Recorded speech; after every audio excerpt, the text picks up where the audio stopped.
So we'll just take a few minutes with our attention in the Sasrara to feel vibrations as we start this recording with Leslie and Sushmita. Today, Friday, February 21st, 2025.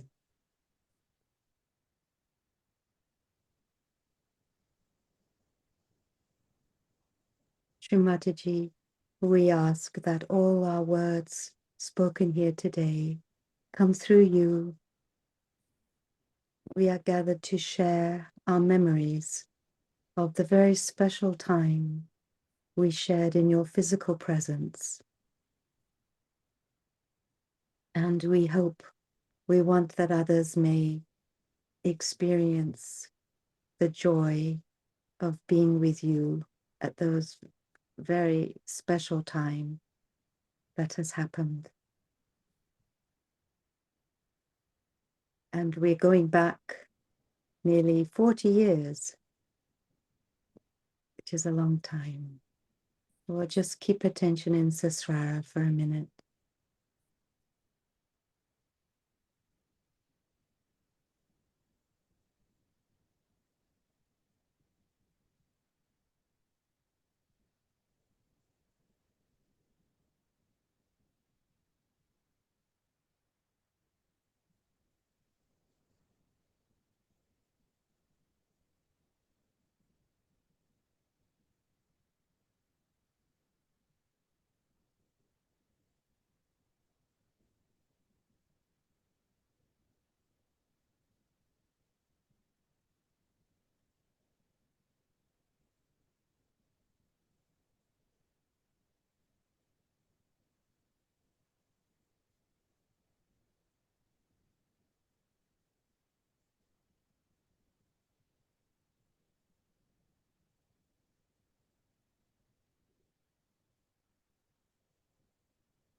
Oh, it's hard. It's hard not. We just want to continue in Sasrara. It's very beautiful. Is it okay if I do a little intro for Leslie? Because can you see? I can't see Leslie, but can you show Yes, we can Leslie? Say hi, Leslie. Then your face will come up. Hello, Felicity. Yeah. So excited to be here with you today. I've known Leslie for nearly 40 years. When we first met in North America through Shri Mataji. And so today we've asked you here to share your realization story, what it was like being in North America in those early years and Los Angeles Collective in particular. And then we'll talk a little bit about helping with puja, being on stage with Shri Mataji, helping with puja protocol, and which will lead us into talking about San Diego Puja, Buddha Puja in San Diego 1988, and Lions Bay Puja in 1990, which were, in my feeling, very special historical pujas. And and whatever else that might come out that Mother might pop into our memories. So, and then also we say thank you, Sushmita, for making this possible, for all your hard work in setting this up. And I'll let you take over from there, Sushmita. Felicity, you haven't have me in splits. Shri Mataji is the doer and she's the enjoyer, and you have been such a wonderful instrument. No, stop. So no, thank you, but thank you, Leslie, for joining us. And so you were born in New Mexico in America, is that right? That's right. Oh, Yes. great.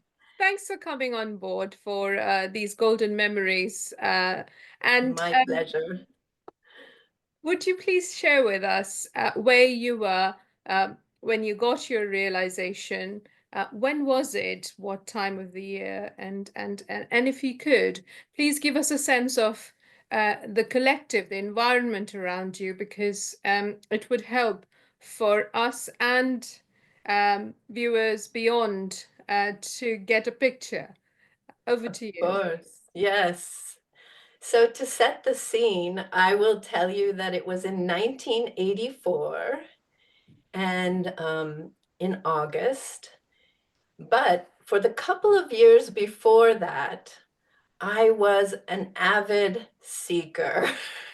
Mm. I was traveling across the United States from West Coast to East Coast to West Coast. I went back and forth and I took with me a little microphone and a little cassette player. And in the grocery store or wherever I was, I would go up to people and ask them, what's the purpose of your life? Wow. What's the meaning? And here I am, a 19, 20-year-old, 2021, something like this. And it was just so important to me because I knew that unless I knew that, unless I figured out what the purpose of my life was, I was going to live in nature, away from everyone. I had made some decisions in my life. Yeah. And so, but every person I asked so many people, and none of them were quite adequate in my life. You know, they couldn't reach my heart. They had no depth for me. Yes. And I read a little tiny bit of books, but not too many, actually. I'm not a real big reader, although I love reading. But I ended up on like the third trip across the country saying to myself, I'm going to just have to leave this continent Wow. because no one here knows the reason they're alive. And so I right before sort of making real plans, because I had a couple $1,000, so I could do something with Yeah. that. Yeah. I stopped upstate New York, so just a couple hours north of Manhattan on the Hudson. There's a place called Rhinebeck, and it's a beautiful nature area. Woodstock is right across from it, and I Woodstock being where they had that huge music festival. Yeah, yes, Woodstock, where um, lots of a big the seeking place, really. Yeah. yeah, it really was a seeker's place. And on top of that, there was a little camp there, or not a camp, a actual retreat for Mhm. people in Manhattan who had money. They could come out to this retreat place and do their spiritual seeking. And Yeah. so I cleaned apartments there, and I wanted to take one of the classes. And I really wanted to take this Sufi class because they look so nice Yeah. dancing and swirling. And I went there and tried, but they were absolutely sold out. It was full. So the only thing that I could take, and that was in exchange for working, and so it was like this little seeking through singing.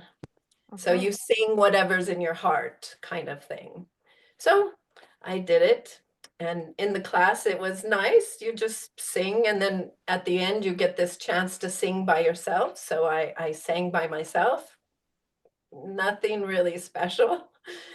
But afterwards, this girl comes up to me, and she another student in the class, and she says, I felt vibrations when you were singing. Wow. And I was like, what? What does that mean? And she says, well, there is this wonderful lady, and she teaches about vibrations, she teaches about healing people, and she's coming next weekend. Oh, And I don't have a car, and you have a car. Would you like to come? I'm like, of course. That sounds so interesting. I would love to. So she she says on Saturday morning, let's meet 7 in the morning. It's a couple hours drive. It's not in New York, it's in New Jersey. And so I'll meet you then there. And we made a place. And she doesn't show up. I'm there at 7 waiting. And she's not there. And so I get out my journal and I start to just journal a little bit, write something down. And suddenly there's this huge breeze. And I really feel that's when my Kundalini first started. And I write in my journal, there's a cool breeze for everyone to feel as long as they take the time to notice. Because it really Oh, was like yeah. literal also. It was a literal cool breeze. But I wrote this that moment while I was waiting for her. And then later, like maybe an hour later, she actually showed up. And being a very interesting person, she didn't really know the directions where we were supposed to go. Was so good. And I was completely thinking we will not end up where she means us to go, and it's not going to work out, whatever it is, because she was so scattered. And then so we got in the car and we started driving, and sort of like on vibrations, she said, okay, now I think you have to change to this freeway.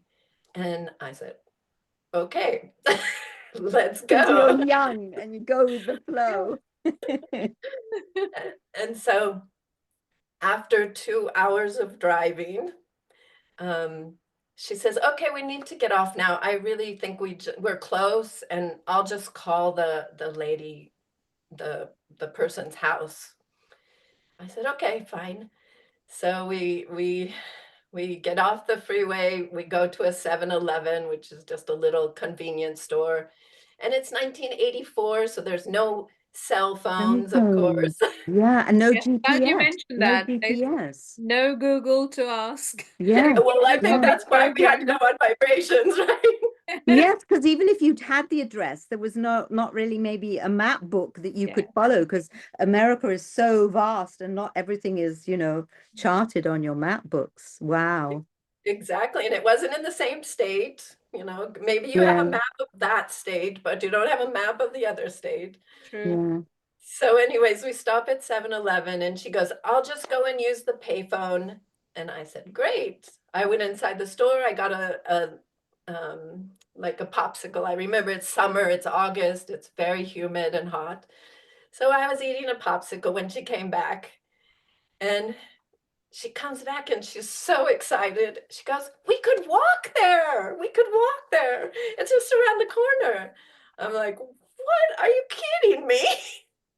That's amazing. She said, yeah, I'm also really shocked. I said, okay, so this is amazing. And I just keep eating my popsicle. She goes, while you're eating that popsicle, I'm going to tell you 3 things. Now, you like the clothes you're wearing, right? And I was wearing a very beautiful dress. I dressed up. Yes. And so I said, oh, yes, I love how I'm dressed. Yes. And she says, well, they're all going to wear Indian clothes. And I said, okay, and she goes, just be comfortable that you're wearing something beautiful, because what you're wearing is so beautiful. And I said, yes, I Oh, so agree. sweet. Yeah. And then she said, the second thing is that the lady's not there yet. Oh, what was the second thing? No, the second thing is they're going to wave their hands around. They're going to do this stuff. Yeah. I said, okay, should I know? And she goes, you can sort of do it with them, but also it's not important. The thing that's really important is the lady who's coming. So don't put too much attention on this other stuff. Very good advice. Very good advice. Just wait for the third one. Oh, okay. So she says, So the lady who's coming is not there yet. And she didn't use her name or anything. She just referred to as a lady who can heal people, and she had actually healed her.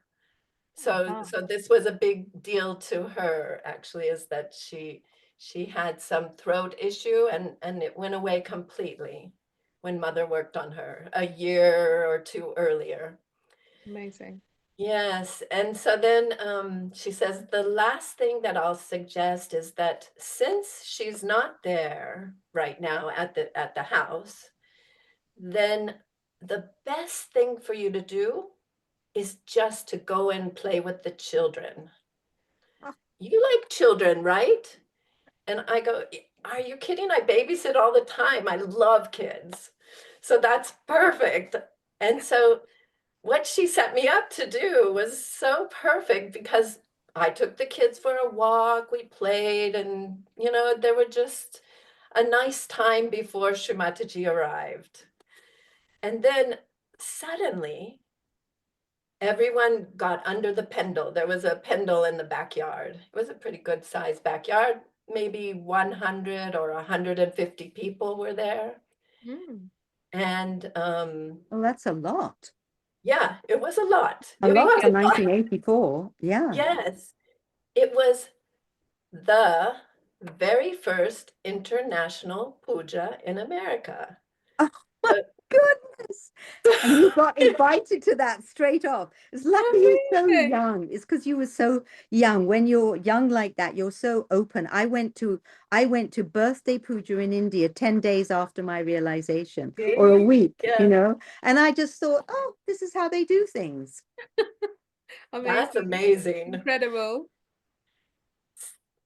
So, So, so it's Sri Krishna puja, and everybody gets in under the pendle, the men on one side, ladies on one side, and I'm pretty far from where the car drives up.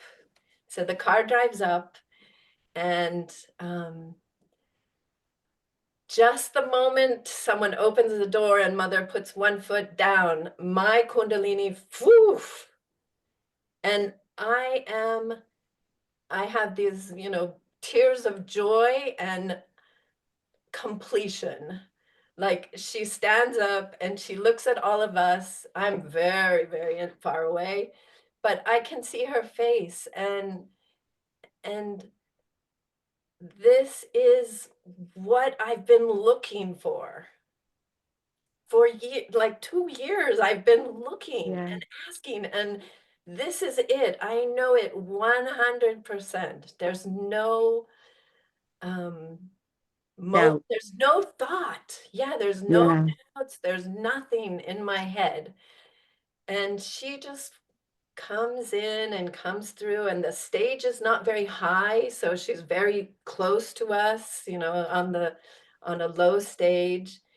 And these guys come right behind her with these massive watermelons. I mean, one watermelon in a, they each watermelon's really big. So that made an impression on me. She had just stopped at a local roadside farm where they were selling these massive watermelons, and she had bought them for us for the puja. And she begins to speak about Sri Krishna. I've never heard of Sri Krishna, but it does not have any like effect on my brain. My brain isn't bothered that I don't know anything. My thoughts are absolutely silent, and I can see this light coming out of her. Like it was just incredible for me as this fulfillment was happening. And I noticed even while she talked that there were these insects up in the trees behind us. They're called cicadas, and they rub their wings and they make a ton of noise. And they were starting to get louder and louder and louder. And pretty soon, Shri Mataji looks up at them and they go, They were silent. And I knew, I was like, she did that right there. I looked around like to see if anybody else noticed. You know, she just made them be quiet. And so these miracles were happening while the talk was going on. And then I was just getting so into it, and my neck was going back and back. And then pretty soon she says, just to me, don't tilt your head back so far. Move your head forward, you know, like very clearly, like, and so I immediately, oh, she's giving me instructions, you know, like, oh, She's noticing you. Yeah. Wow. And so all of these things were happening, and then the talk came to an end, and the children started washing our feet, and then someone asked for unmarried ladies to come up. Someone next to me said, "You're not married, right?" I said, "No." They said, "Why don't you go up?" I said, "But I don't know what they're doing." And and they said, "Don't worry, they'll show you." I said, "Are you sure?" And yeah, they'll show you.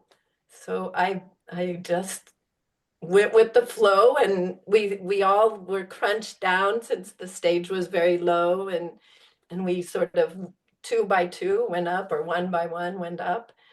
And it was really sort of, that is the only point in this whole experience where my brain started to come into action. Mhm. I started to get worried, like, I don't know what they're doing. And why would I want to go and make a mess, you know, something I don't know about?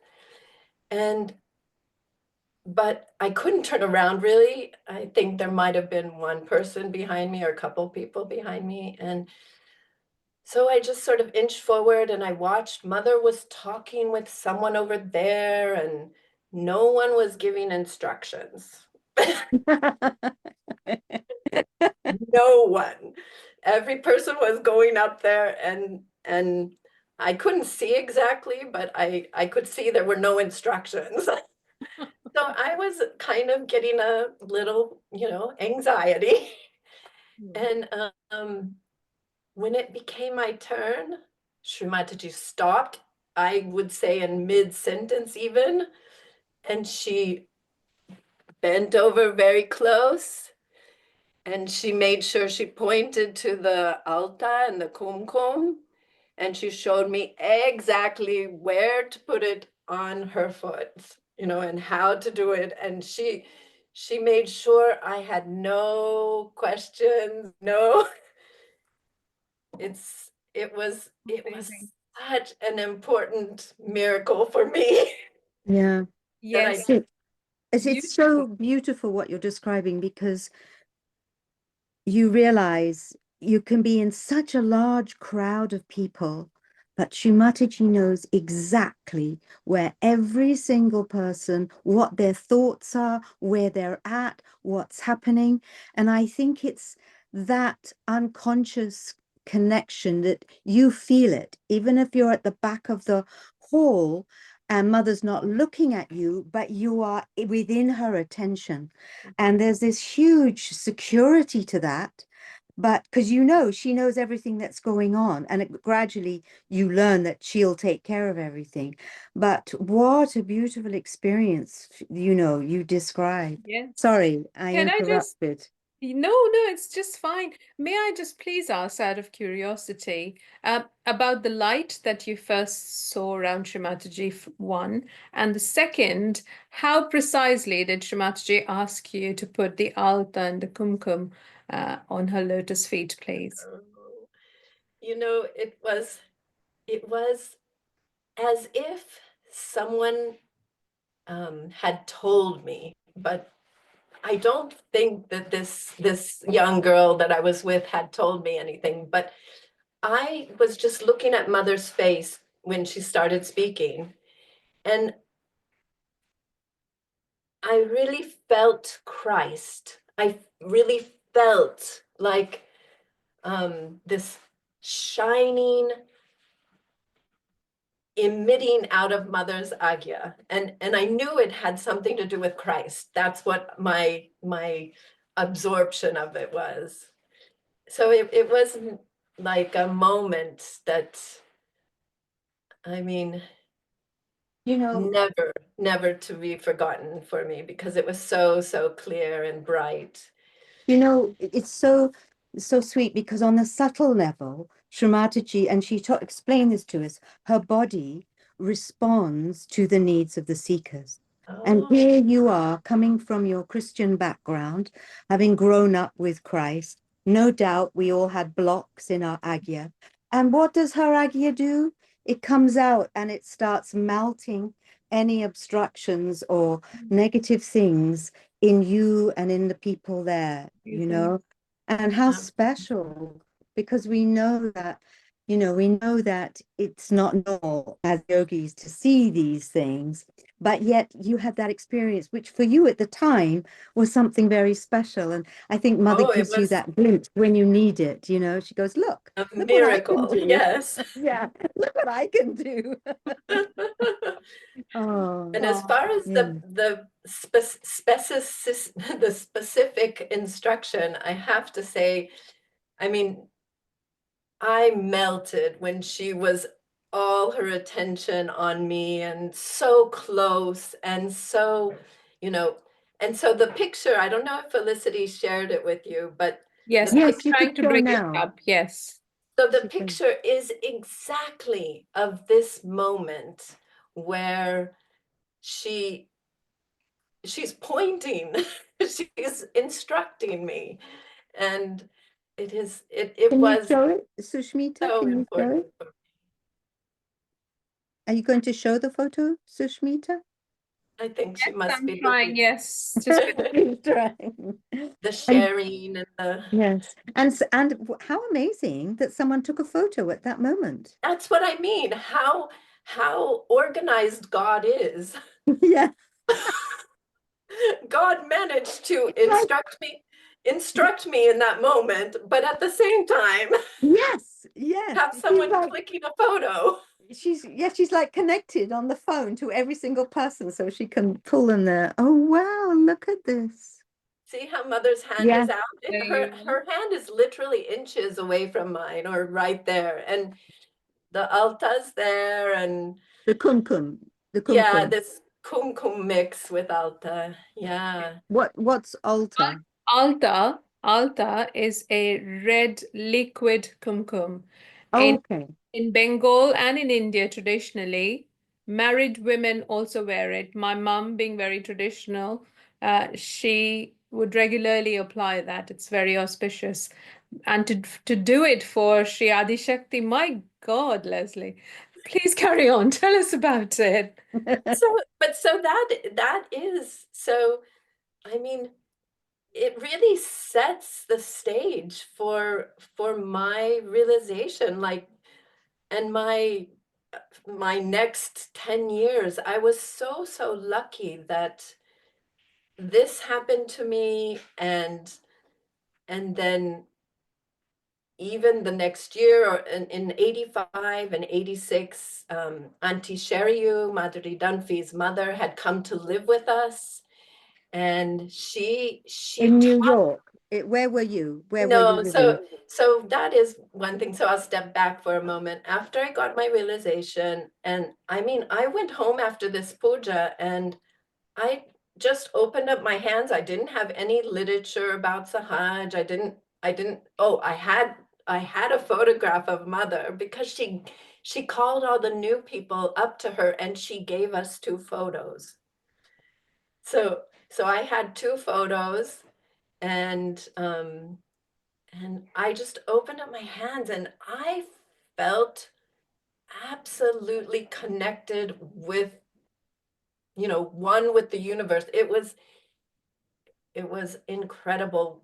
The feeling after the puja, being at home, it was, Just it was, continued. It continued. yes, it just continued. And somehow this whole concept of vibrations got me hooked in physically. Like I know that in every atom there's a vibration, and so mentally I was satisfied as well. So there was this beautiful understanding of vibrations in the very beginning without someone teaching me. Yes, yes, you experienced it. You actually experienced complete connection with the divine, the Param Chaitanya, the vibrations everywhere, because your Kundalini came up.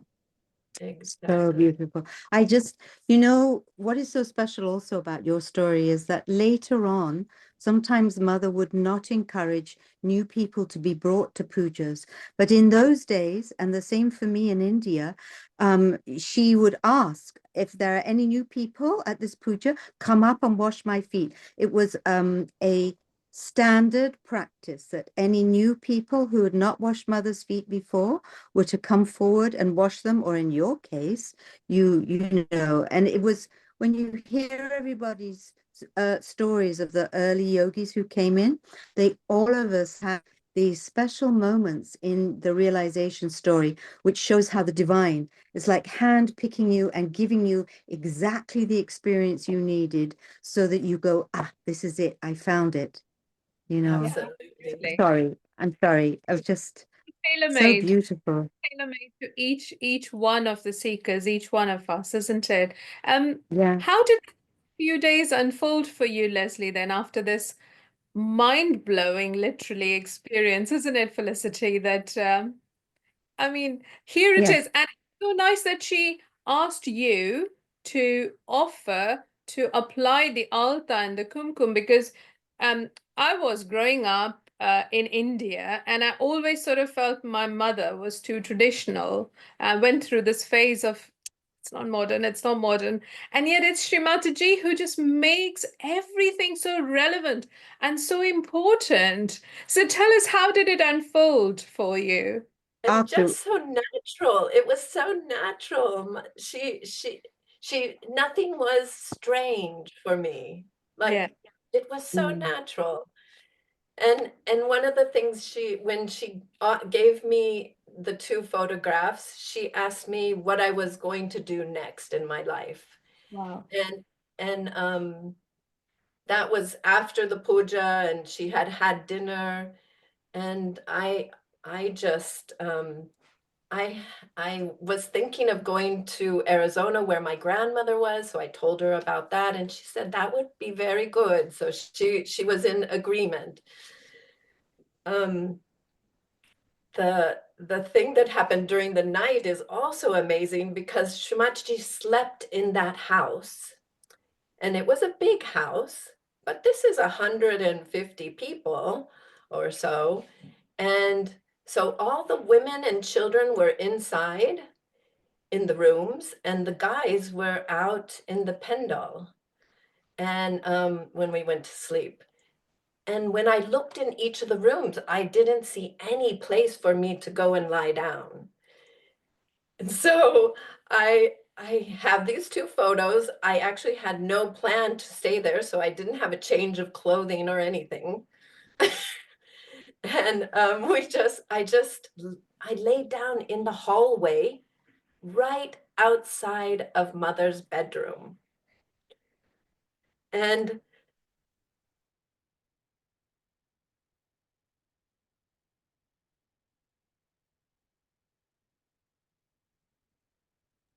Somehow, oh, we've lost her. She's yeah, frozen. I'll pause. Yes. Oh, that's oh, because wait, we never Leslie, got so much. Leslie. I Sorry, know could you you repeat froze. that? You Because, froze. yeah, So the last thing we heard you say was, I laid down in front of mother's door, and then you froze. Okay. And then my Vishuddhi started to open, and and it began pulsating, like opening, closing, opening. And it actually began to hurt. So I remember in the night, I just had that photograph, one of the photographs, and I just kept it right there. Like maybe that would help. I it just was a tremendous opening, and I knew where this chakra was, definitely. Oh, the So vibration was so amazing. it really, really, really, really changed my life. And then what ended up happening is, instead of going to Arizona when I got home, I would say maybe a couple of weeks later, I gave my car to that beautiful person who took me to the puja, or who, yes, she took me actually. And I got on a plane and flew back to Huntington Beach, or just south of Los Angeles, where my parents were. Oh. Um, and And what was your plan? You didn't have a plan. You just felt that's where you wanted to be at this point. yeah, so what had happened is, right as I knew my grandmother wasn't well, so as I was flying, my grandmother passed away. Oh, And so that was the sort of the the it was an the opening spot. catalyst. And she was a very important person for spirituality in my life. She took me to the church. My parents weren't religious at all, and so it kind of all happened together, this um, He sort of. passed away, she passed on, and you You in, mentioned Mataji. yeah. Did you actually, at that point, because you had no literature or information, and usually when someone gets their realization, we emphasize, yeah, try and meditate morning and evening, even if 5 minutes. Did you do any of those things? Or what was your routine like? Yes, I mean, when I woke up, it was the first thing I wanted to do automatically, naturally, because being a thirsty seeker, it was no question in my mind that this was the most important thing that I could do. Yes. And so I would wake up and sit for not too long, I would say 20, 30 minutes, nothing outlandish or anything. And I could just, without any information, I could feel, of course, this would be a natural, uh, Mm, mm. but from the puja time, and my idea when I got there, I had met one girl who was also fairly new. Her name was Elizabeth Palumbo, I think. And so my plan was, when I got to Los Angeles, I would try to find her, and we would um, at least meditate together. That's all my plan was. That was my plan. So now I knew that I could go back to a big city, and I knew I would be all right in a big city, because I suddenly knew the purpose of life. Not, I actually, at that point, I wouldn't say that I knew the purpose of life, but I had this experience. Meaning had come into your life. Suddenly, Yes. meaning had come into your life. It was worth living. Yeah, and it wasn't intellectual, so that's why I couldn't Yeah, say it. Like, I couldn't say what the meaning of my life. Mind, yeah. yeah. I mean, So, I think that's it. You know, you have such a strong experience. It was the same for me in India, that you go beyond your mind. You actually can't think or plan about anything.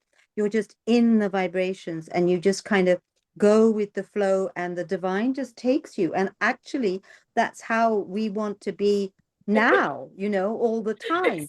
But between that experience, suddenly all this life starts coming in, and we forget, but that is actually the state, because when you're in that state, you can still, live life, do things, but your brain is not planning it all, because it doesn't know what to do at that point. You've kind of kicked it out and jumped into this other atmosphere, this other level.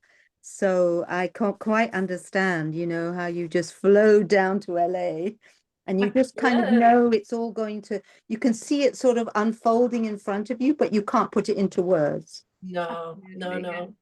It's And something akin to, if I may, when we took our child, the elder one, Vinay, to ISPS, and as we crossed the gate, To ISPS, the yeah, Sahaj school the in high India. school in Dharamshala, Yeah.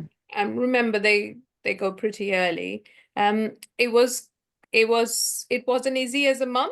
Um, But as soon as we crossed the gate, the big gate, and entered the school, it was like the top of my head had just gone, and it was just vibrations. I mean, it was just such an experience that you just knew. And it was like, I mean, I haven't been in that state many a times. That was the first. I was like, gosh, what would it be like to live in that state all the Yeah. time, wouldn't it? It's just Yes.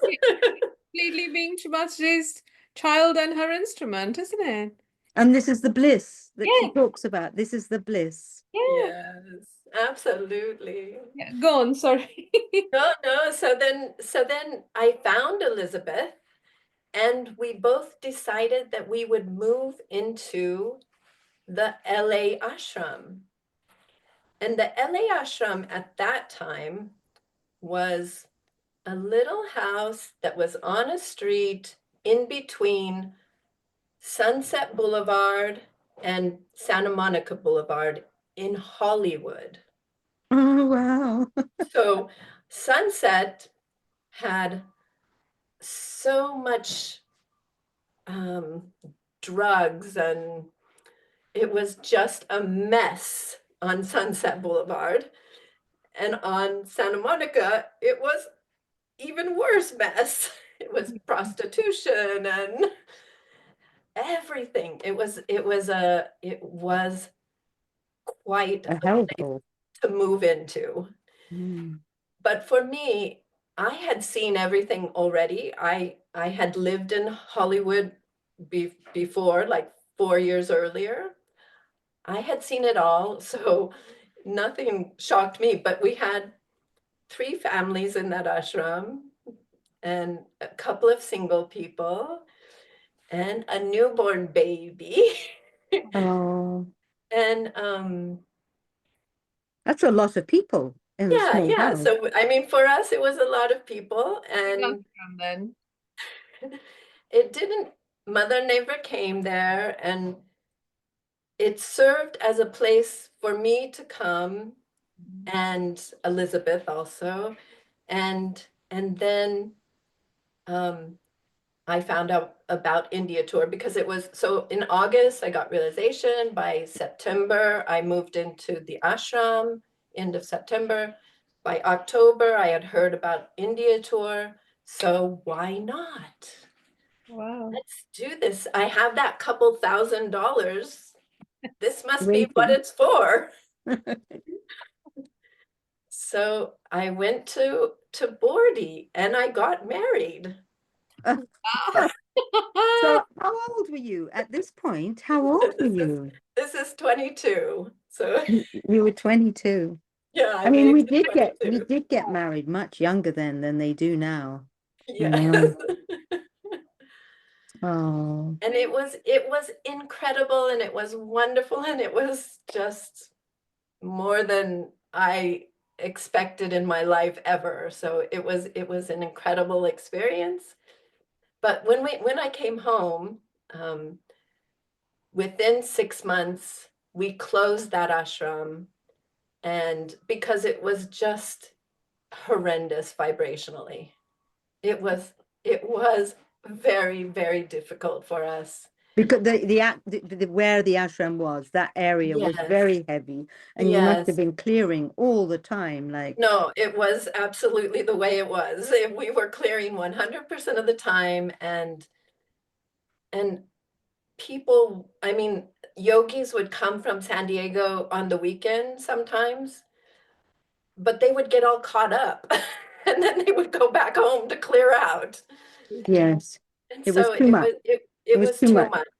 And Yeah. and in those days, the collective in San Diego was a little bit more established. It was we were like an outpost, and they were the main base. Mm-hmm. And so there they had maybe already as many as 20 people, yogis. And That's a good number for those days. Yeah. absolutely. So Yeah.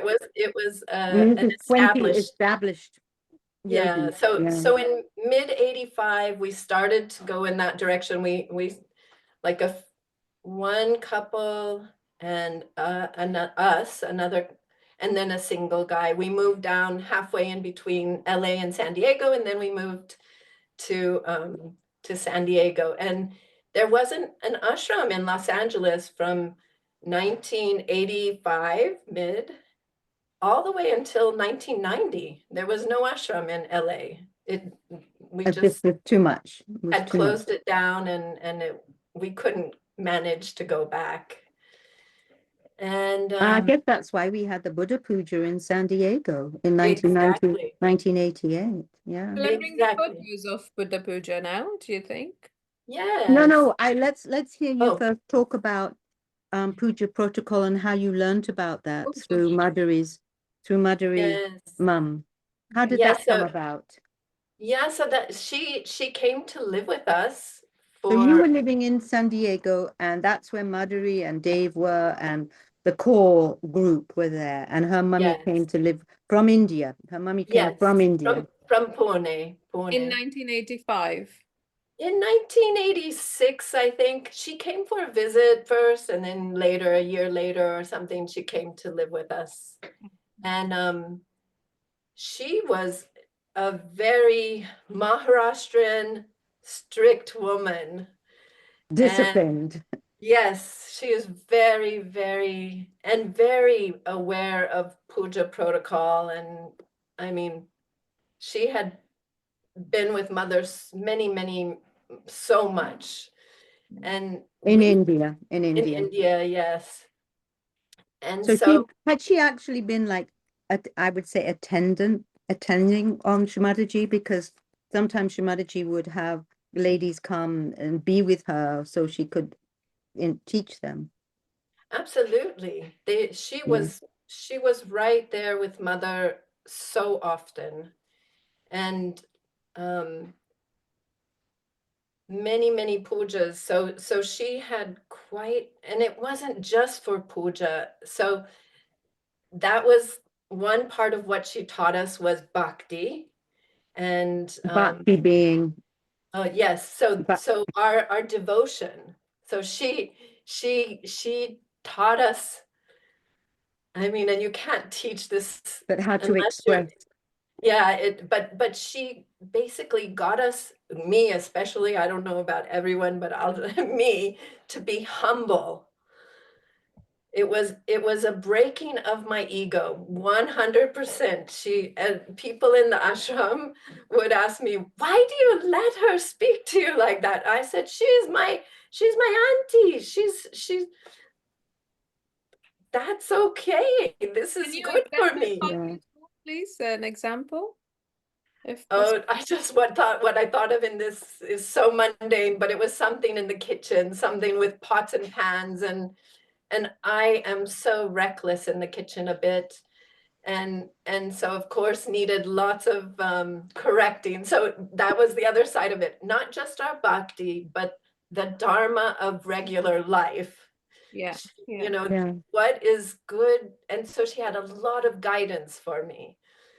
And Because the many of the early young yogis in those days were very undisciplined in themselves. They come out of the hippie time, the 70s, into the early 80s, and there still was this sense of, you just do what you feel like, I think, so that's why she was giving guidance as to how you can enjoy the spiritual life more if you have some discipline, some dharmas, in some maryadas in your life, not just in the meditation, but in the kitchen as well. Yeah.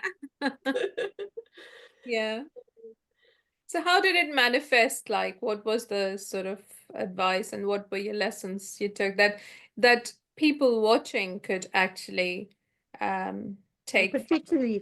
Particularly about doing pujas, because of course in those days we didn't know anything about doing pujas, or even understand. Well, obviously you, Leslie, had this incredible experience where you could feel what the bliss of puja can be. Not everybody gets that experience, but then the puja protocols and things are designed to mother says puja is for us. God doesn't need pujas. But puja is for us because when we praise the divine, when we praise the Devi, then the divine is pleased with that recognition and that respect, and the vibrations start to flow. And as they flow more, they clear us inside. And so we get addicted to puja because we feel so much better afterwards. So in her showing you how to do things in a nice way, um, uh, nurtures that experience and that process of puja. But it's very sweet because you're going to tell us, share a little bit about maybe what she said in the early days. But we also know that puja has to come from the heart. You know, This is Mataji the said, main you know, thing. you know these things. This is what we're going to do, how to paint and wash. But it's so important for it not to be a ritual, that it has to come. You're doing it because you love Mother, or because your love for the divine, and that's when you get the vibrations, the With blessing. bhakti, with Yeah. devotion. So sorry, Leslie. Again, No, I sort of interrupted you. this is the most important part. You know, this is what I learned very deeply, and I, of course, pass it on to everyone. Like, what would happen in the next 10 years is I would many times come to an international puja in the US and be expected to get other ladies to prepare the puja articles and to welcome Mother, actually. And so I would have to teach it many times to many yoginis.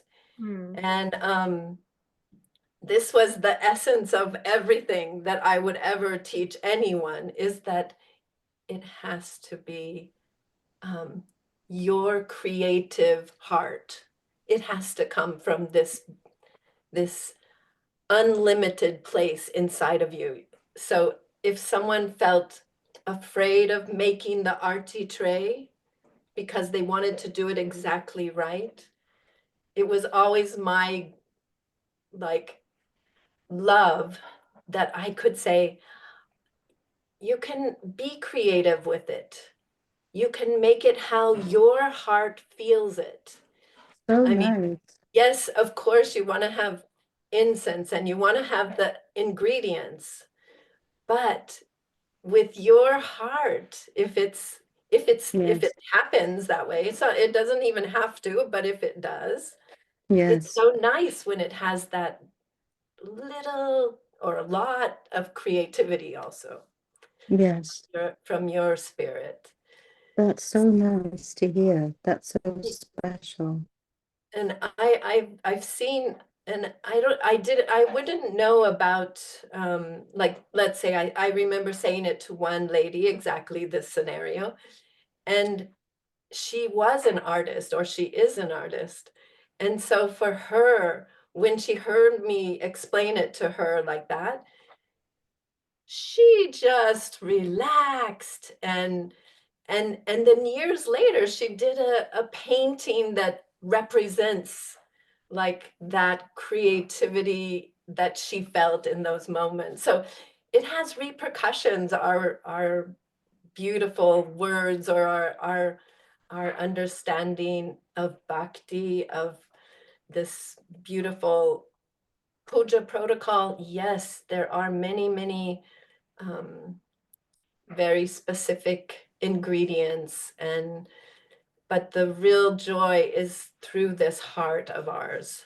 So Yeah, yeah, you because hit it. we have a little book that they made called Puja Protocols and things. And I think another important thing which we noticed over the years was that Sahaj Yoga is not Hinduism.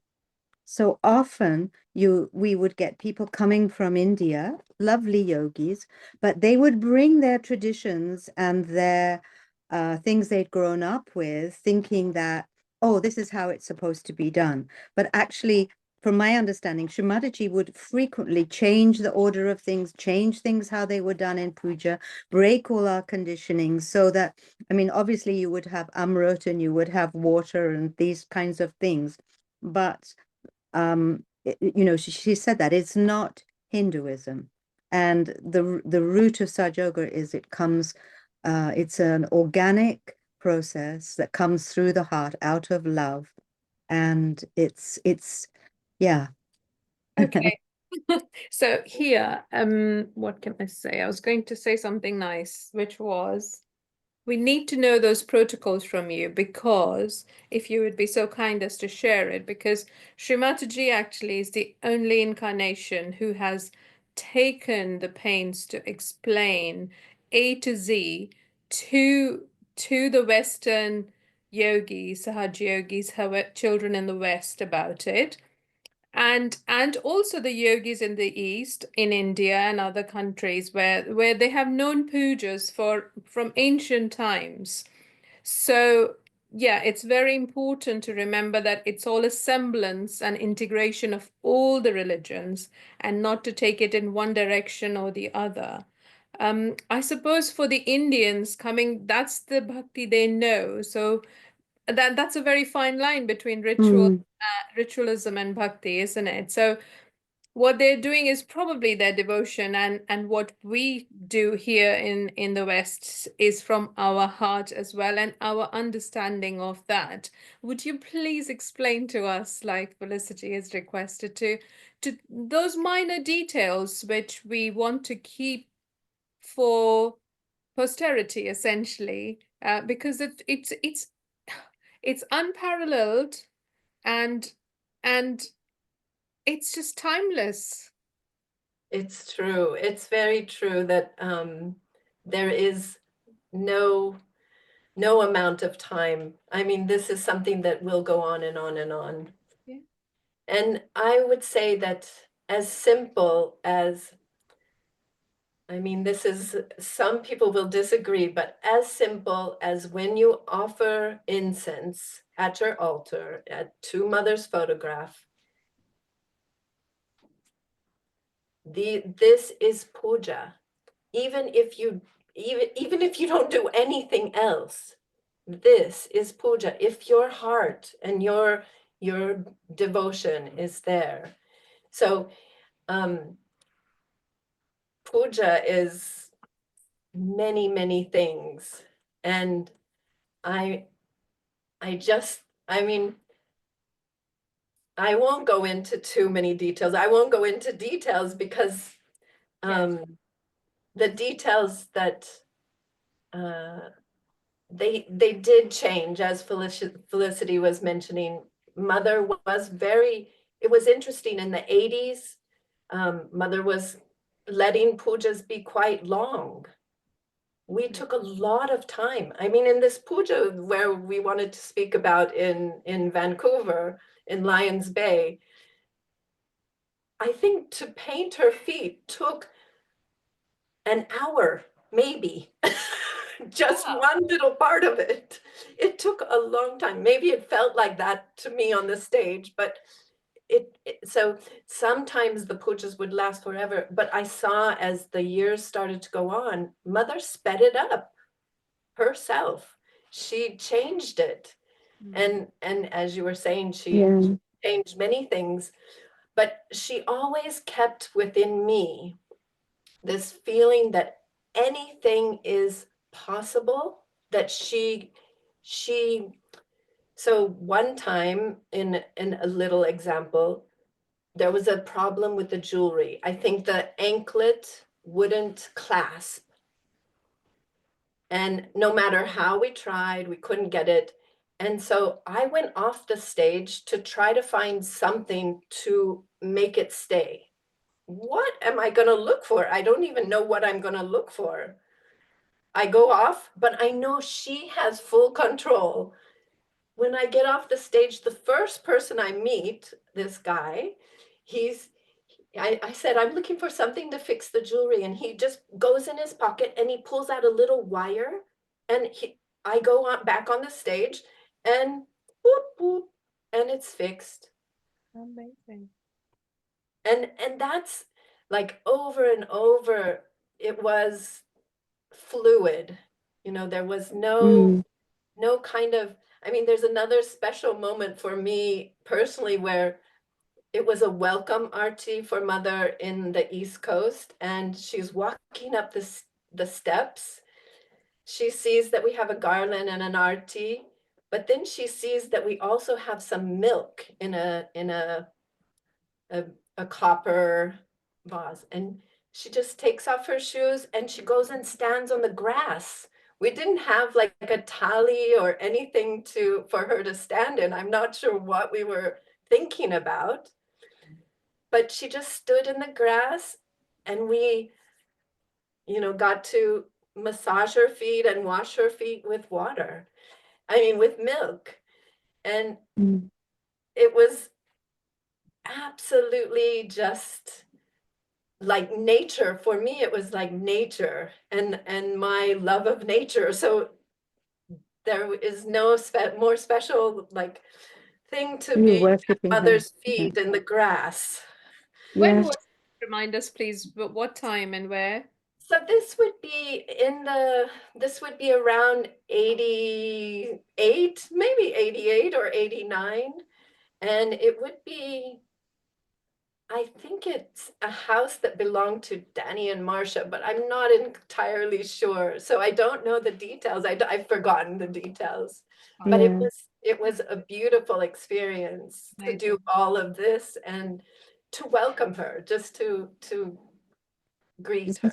It is so important what you're sharing, because, I mean, sort of what I think Sushmita has been wanting you to say is that, oh, when you do puja, you have the water, you wash mother's feet, and then maybe we offer the amrit, and there's a certain order to it, and we wash that, and then the unmarried young girls come up and they paint her feet. I mean, and that's changed. The order of that has changed over time too. And then the married ladies come and they offer the jewelry and the sari, and the girls do the kumkum and the perfume, and then there comes the jewelry, the sari, the crown, then the arati. I'm kind of shortening it a bit, but Yes. but what you're sharing with us is that there is a sort of an order to it, and certainly this must also have been, I think, what Madhuri's mummy, what was her name?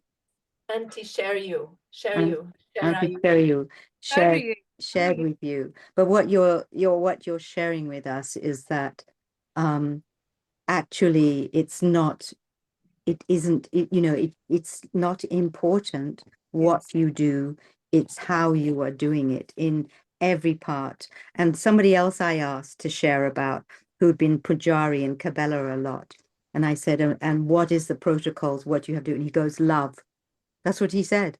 He said love. And That's Pasquale the said, right answer. yeah, and Pasquale said every puja was different. Yeah. They'd have different materials or different things. And I mean, yes, there's a loose, it's become more standardized in a way over time.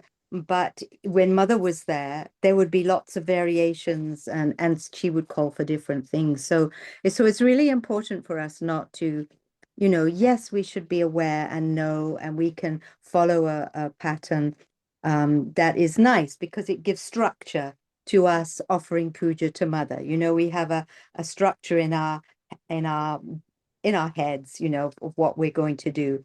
But Yes. the most important thing, just when we were reading mantras in the early years, I remember being in a room, well, twice, but we were in a room with mother at a seminar, and she asked one of the yoginis to read, I think it was a prayer or a passage. It was something to do with Jesus. And they read it very nicely. And then mother said, now read it with your heart. Oh, And then she reread it, and the mother said, see the vibrations. And the same thing when in Dollis Hill Ashram, when we were reading mantras at a puja, and mother stopped us and she said, say them through your heart. So you just cannot underestimate the importance of taking that time to feel the love, to feel, that grateful, that gratitude. It's just, that's what it's, that's the bhakti, isn't it? It is so important because it's so easy. The mind comes in the way, and suddenly the process becomes the ritual. And And if there's you're not careful, the love and the gratitude sort of recede a bit. and there's lots of people who are newer people who come in and are worried that they're going to do the wrong thing.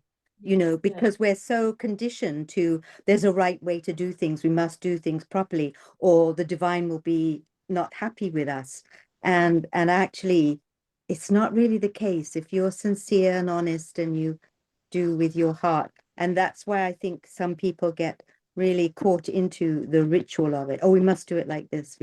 I notice, sorry, I'm diverging, but I noticed because I traveled, you know, between Canada and Europe and England and America, and I got to see different collectives and ashrams doing their pujas differently. But it didn't, you know, sometimes the order of things was done differently. And we in Vancouver, we didn't, for some reason, we didn't have young girls painting mother's feet like we do in England. We just had the ladies, the Lakshmis would come up and paint and put the perfume and the kumkum and the sandalwood, and they would do all of that. But that was wherever you, actually, that was everywhere for the city, even with mother there, for many, many, many, many pujas was like that. yes, It was amazing. but can I just say that what I noticed was the vibrations were still deep. Yeah. That even though the processes were a little bit different, and I just, because at first your brain goes, oh, they're doing it different, that you think, oh, they're not doing it the right way. And then you go, oh, hang on a minute. And you let go of that idea and you see the vibrations are there. For whatever reason, you know, this is it. Sorry. It's so important. No, please don't. It reminded me of this conversation. We were at Blossom Farm at the last puja. I think it must have been Diwali puja, if I remember correctly. And Shankarji was talking to Pasquale, who's been the pujari with his elder brother Antonio. And yes, he said the same thing about love being the most important element. And also he'd mentioned how when he attended pujas in India, it was the ladies preparing everything and doing the puja, and the leaders would just come and offer Offer the amrit. Yeah. Yeah. So, I mean, That's how it was here also. That's Yeah. how it was here. It was ladies. really hope to do one session with him and Antonia, but please tell us about your experiences, because you were one of those lucky ladies, shall we say, Felicity, to do the puja. I mean, both of you, those days, the proximity to Shri Mataji, you know, doing everything, it's almost unreal today. So Leslie, Felicity, we wanted to talk about two pujas. Do you want to talk about yeah. the Yes, so let's Buddha move. puja? Shall we move into the Buddha Puja in San Diego? Because then you can give specific details of kind of what you were doing on the stage and things. But yeah, I wanted to pick up on that feeling when you were saying it was so fluid and you were flowing through it all. And what I noticed was that because after the puja part had finished, we would have that opportunity to line up and come up and give mother flowers or give her gifts. And I noticed time and time again that as you got closer and closer to the stage, it was like suddenly, and you'd step onto the stage and you were in this bubble of vibrations, like it was you stepped into this holy world. And there was a physicality, like a weight to the vibrations. So tell us about, this is the Buddha Puja 1988 on the beach, on the sand. I know this is incredible as it is Yeah, go on. A public beach in San Diego, a public beach.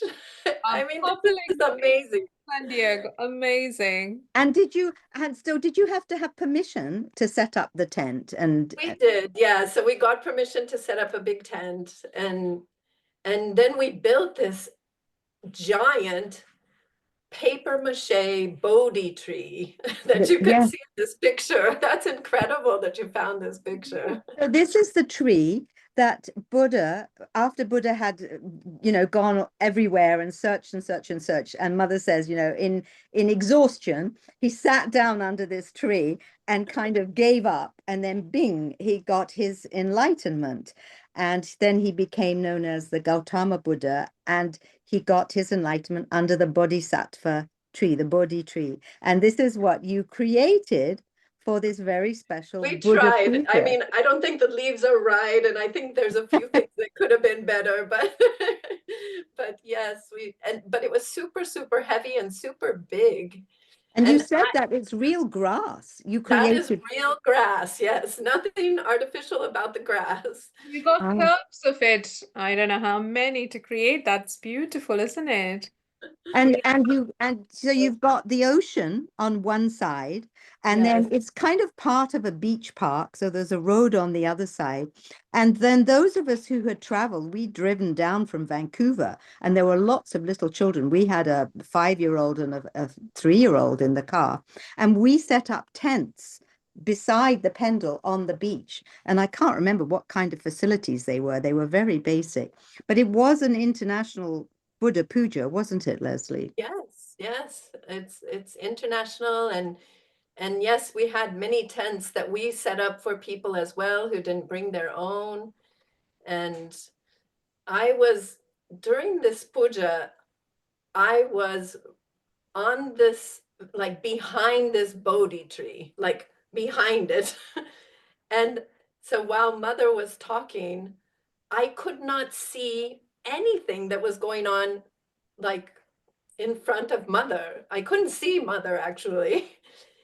And there's a point during the talk where she asks for some water, and there's no table on the Bodhi tree stage. No. So you were actually there because usually at pujas, mother has a lady nearby if she needs water or cough sweets or something. So that's why you were like Sri Hanuman waiting in case Yes, mother needed something. I wish I was like Hanumana, because because instead I was exhausted and I was sleepy and almost sleeping. And so the tent that is right behind this banged against my back agya nicely, boing, boing. And when it hit me, I came Well, alert. And I realized that Mother needed water, like only because of the tent. Nobody was telling me or anything next. There were ladies next to me, but I mean, I remember I had just a mug, not even a nice crystal or silver glass. I had a mug that I took with water, and I had to hobble up that grass steps. Like I didn't want to come right in front of her. So it was more like Crawling up the grass. it was very difficult. I just remember In a laughing sari, in a inside myself. sari. Yeah. Yes, in the sari. Do not forget about the sari. yes, it's important. Is it, are there more stories about this Bodhi tree? How long did it take to make? I mean, it's beautiful, isn't it? And the story behind it. Well, it's very beautiful that Mother, when she walked into the pendal, she immediately knew what we wanted to do. That was actually the beautiful part. She says to Dave, she says, "Oh, the Bodhi tree." Oh, Yeah, so it was incredible that she knew our hearts, but it yeah. didn't take us long. We did it very quickly. We did We had everything lots of quickly you. in those days. Yeah. And in those days, in those early pujas, we would, there was a lot of creativity went into creating a backdrop or a stage that represented the quality of the or the deity of that puja. That was a large part of it, wasn't it? So Absolutely.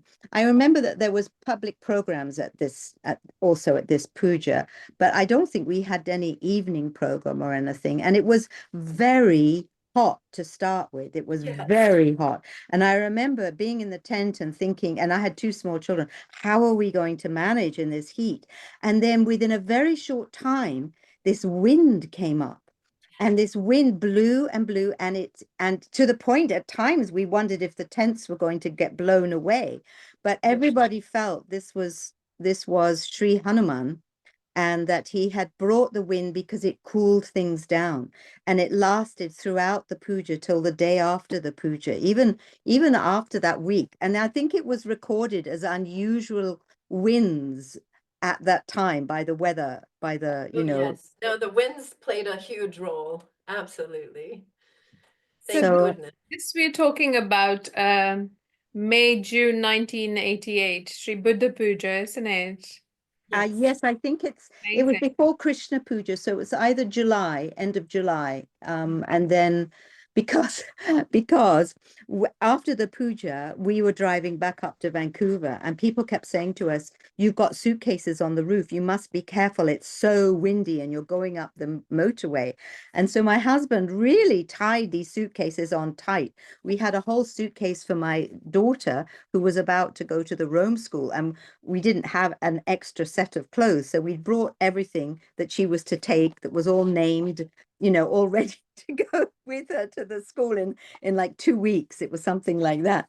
And we drove back up the motorway, aware of this wind that was like following us. And we must have got halfway, like up to San Francisco or somewhere. And we stopped and we realized the suitcase had blown off the top. And we couldn't, I remember my husband going, "I can't understand how this happened. I tied it so well."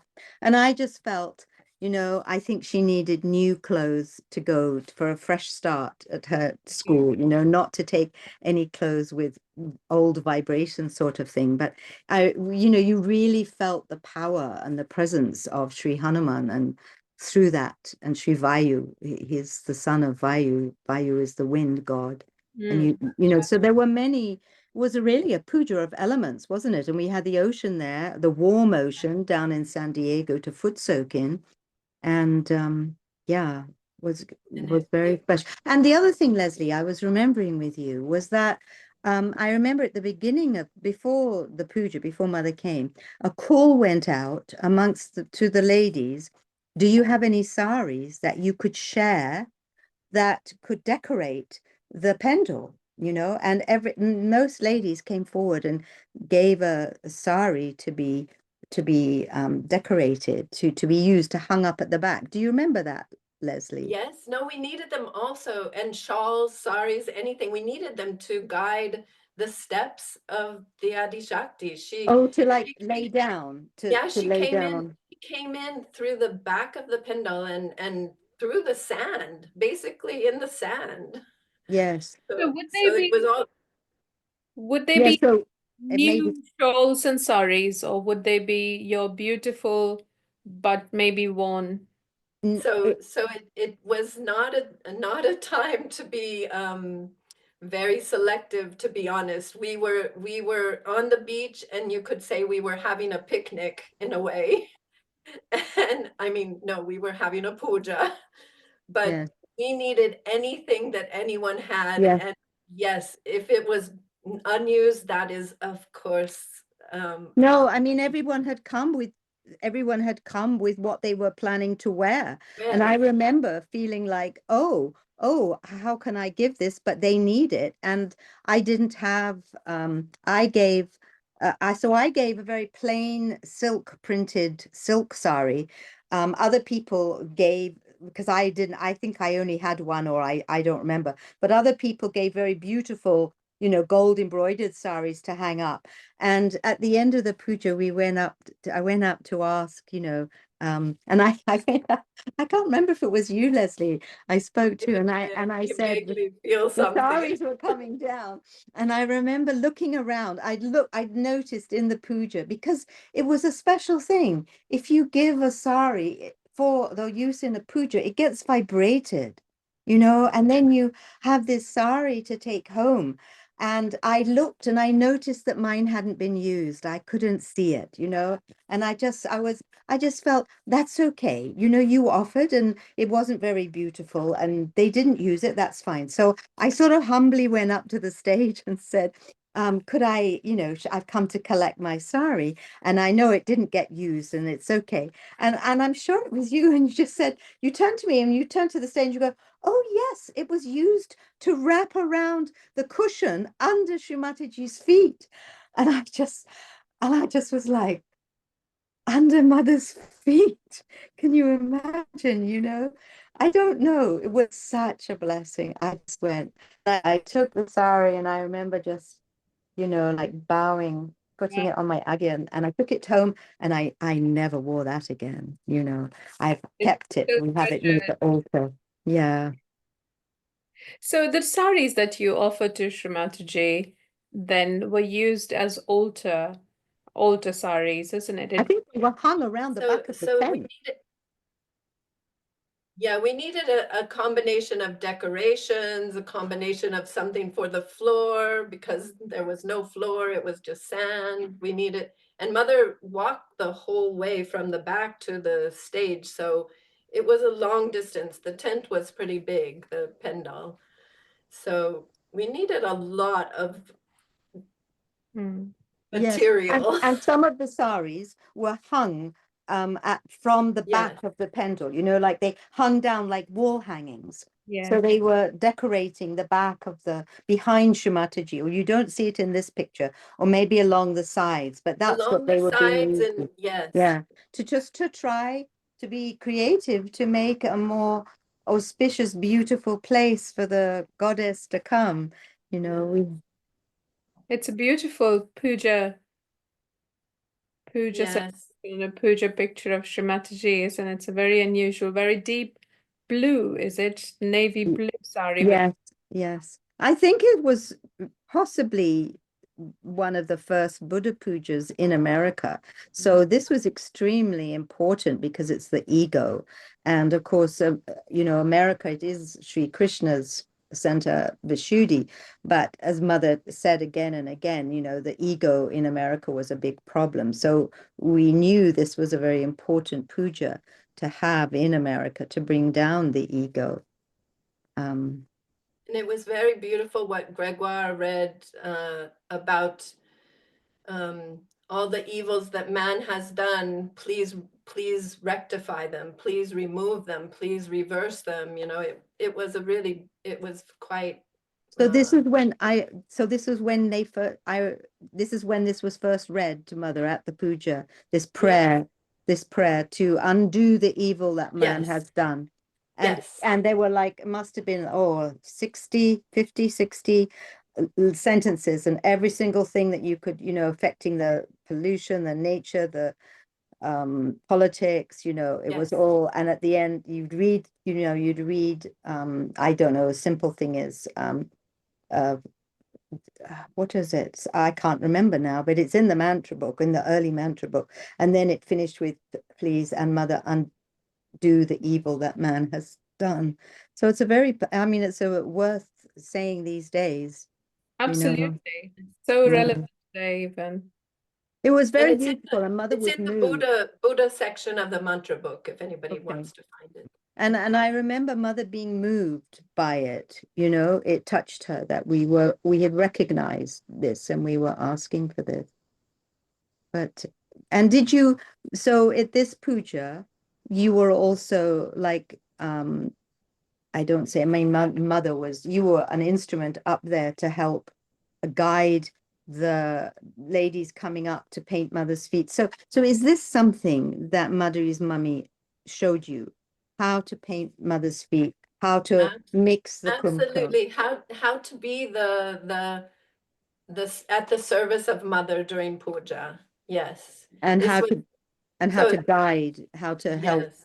How to guide. In the same way that she had instructed you, you are now passing this on, because you never knew who was going to come up, who was new, who didn't Yeah. know how to paint Mother's feet, or, you know, which finger to put in the kumkum even to paint it with. And so she told you those things too, Mother is, yeah. Yes. Yes. So she really taught us everything. Like, and I mean everything, meaning you can put saffron in with the element. You can, you know, there are many alternatives and many ways to do it. You don't have to. You can, there's, what else can I say? So when So you're you can offering have, the amrit, when you're offering the amrit as the elements, the yogurt, the ghee, the sugar, the honey, the milk, you can sometimes you can add yes. saffron, and sometimes you have kumkum or different Not cooked things. in the amrit. No, yeah, you wouldn't never offer kumkum in it. No, but you would No. offer something that's like a beautiful recipe. So Mother would actually make the amrut. You know, she would, Yeah. it was a creation. It wasn't just this, and this, and this. Like she wanted more milk. so you better have more milk. She wanted more yogurt. You should have lots of yogurt. So It was actually at that moment, she would be saying, okay, bring more milk, pour more milk, bring more yogurt, pour more yogurt. And then you would end up with this, and these were poured over her feet, and you would end up with this bowl, as you said, like the recipe concocted yes, by the Adi Shakti, which we would then drink Yeah. yes, afterwards. Just ask absolutely. because, sorry to interrupt, but is this, No. in the early days, and I'm not sure this is what we need to just remember from your memories, your recollections, Felicity and Leslie. Earlier, Shri Mataji used to use the 5 elements with her hands. Is this the time, or we had already sort of transformed to worshipping Shri Mataji's holy lotus feet? So it depended on Shri Mataji. So Uh-huh. sometimes she would want to do it with her hands. And Okay. sometimes we would do it on her feet. We would offer the elements, everyone offered, and then still she would want to do with her hands. Okay.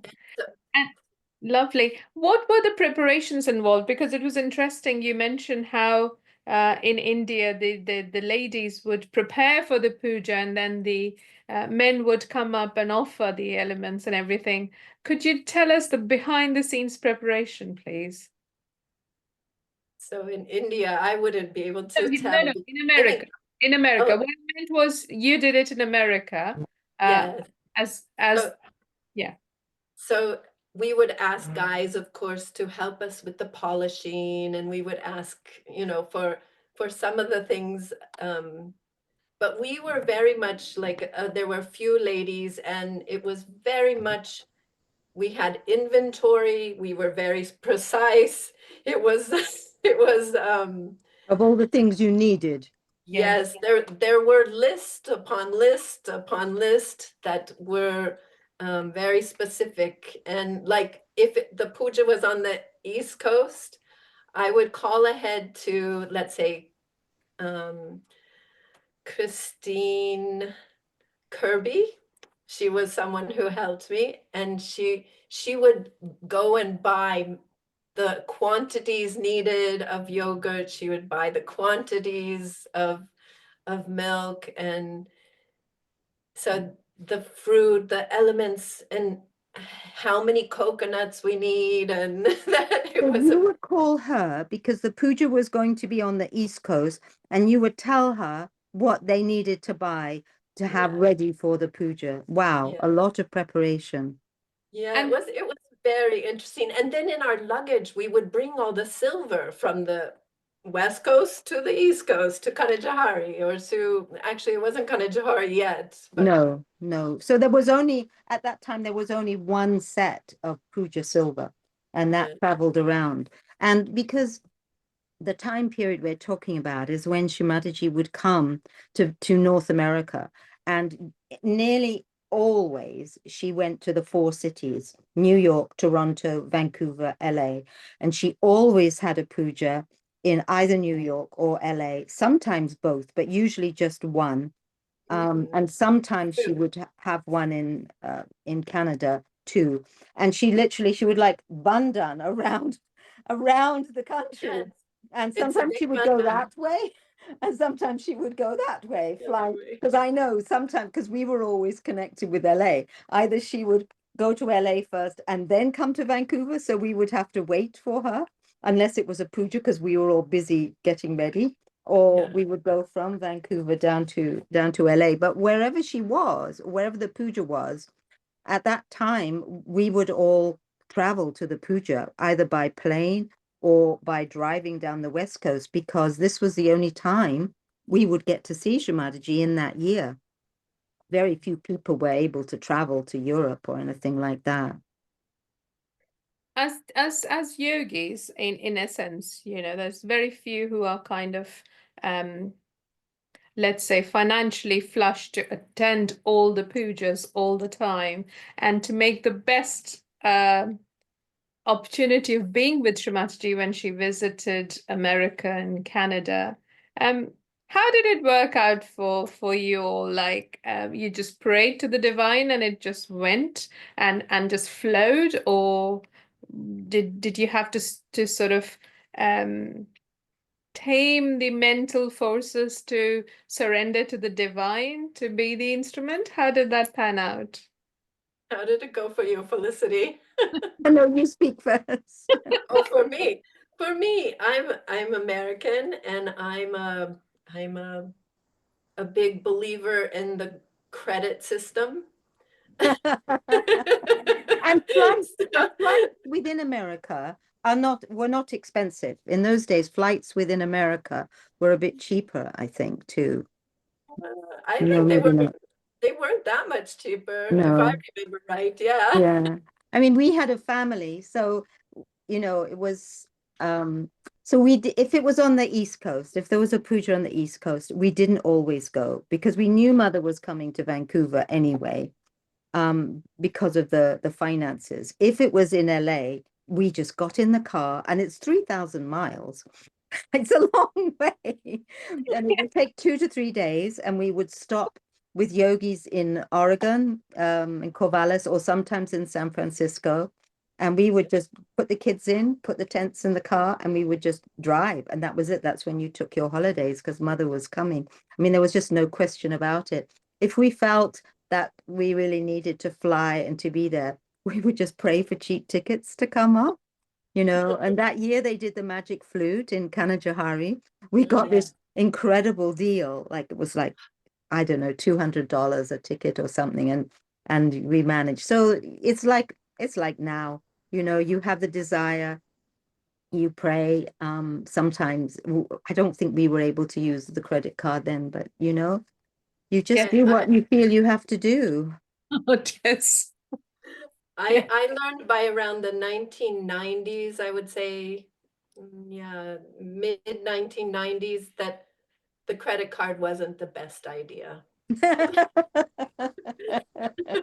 I But have it to took me say, a really long time to learn that. I did but not learn that for a long time. I had Shri Mataji say to me when I was trying to send my eldest son to the Sahar school, and she looked at me and she said, I asked permission if he could go, and she said yes, and then she said, if you have the money. That's what Hmm. she said to me.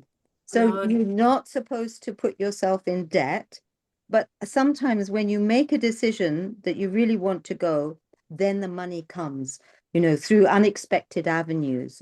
But you have to commit. Once you've committed, then it comes together. But it's like, it's a balance. We can't take things for granted. Yeah, it's important because um having grown up in India with my parents, they would, they would spend as much as they would be comfortable with. Yeah. Like they wouldn't be extravagant or wasteful. I mean, not that anyone is, but it's just knowing those boundaries. Um, I've grown up with that, but I don't necessarily live with those same. Well, I think you have to try to be sensitive inside now to feel what is comfortable, and be guided by your Nabi, by your Dharma. Should Yes. we move on to Lions Bay, and Leslie can share more puja stories through talking about the Lions Bay puja, do you think? Yeah. do we have time? Yes, if you're up for it. Oh, Or sure. we can pause it for a moment if you like, whatever's No, convenient. no, let's continue. Okay. It's so So enjoyable. we've got some photos. Yeah, so why don't you tell us, Leslie, about you coming up for the puja? Well, how did that come about? Well, no, like you said, if the puja was on the West Coast, whether it's in Vancouver or whether it's San Diego, LA, I pretty much always was going to the puja on the West Coast. So Vancouver was no brainer. I'll drive for 24 hours. That's non-stop. It used to Yeah. take us 2 days because we had children and we couldn't really Yeah. do that. Yeah. So it was not a question for me, and um it was a good drive, and when we got there it was just beautiful. It's Stunning. the nature is the most beautiful nature in the world, I think. This Lion's Bay. There are two lions in the mountains are in the shape of lions. Which yes. So I gave Sushmita some photos, a few photos, so we could share, because at the beginning of the puja, Mother says this must be the most beautiful ashram in the world at the moment. Oh, wow. Yes. Yes. Yes. So there we go. Here we go. So this is about 20 minutes north, half an hour north of the city of Vancouver. And I would say this was pretty much a view. Well, it's looking the other way, but the ashram was on the side of the mountain along the coastal road that goes from Vancouver up to Whistler. And you climbed up this steep, steep drive to get to the ashram, this house. And the kitchen was like an L-shaped windows all the way down one side and all the way along the front. And you would look out every day and you would have a view like this. And it was like, and it would change every day. The view, the weather would change, the sky would look different, the cloud. And it was like having your own personal painting, a living painting that changed all the time. And it was very peaceful, and surrounded at the back was pine forests. We were on the edge of this mountainside filled with pine forests, and we were underneath these were swayambus. So Mother said that the Lions Mountains, and they were called, so I don't remember, I'm sorry, the native Indian name for them, but and I forgot to put a picture up. This is the view from the beach down below. This is a view from the beach looking down below the village of Lions Bay. So we were up on the mountainside and you went down to the beach. Shall I go back to the previous photo?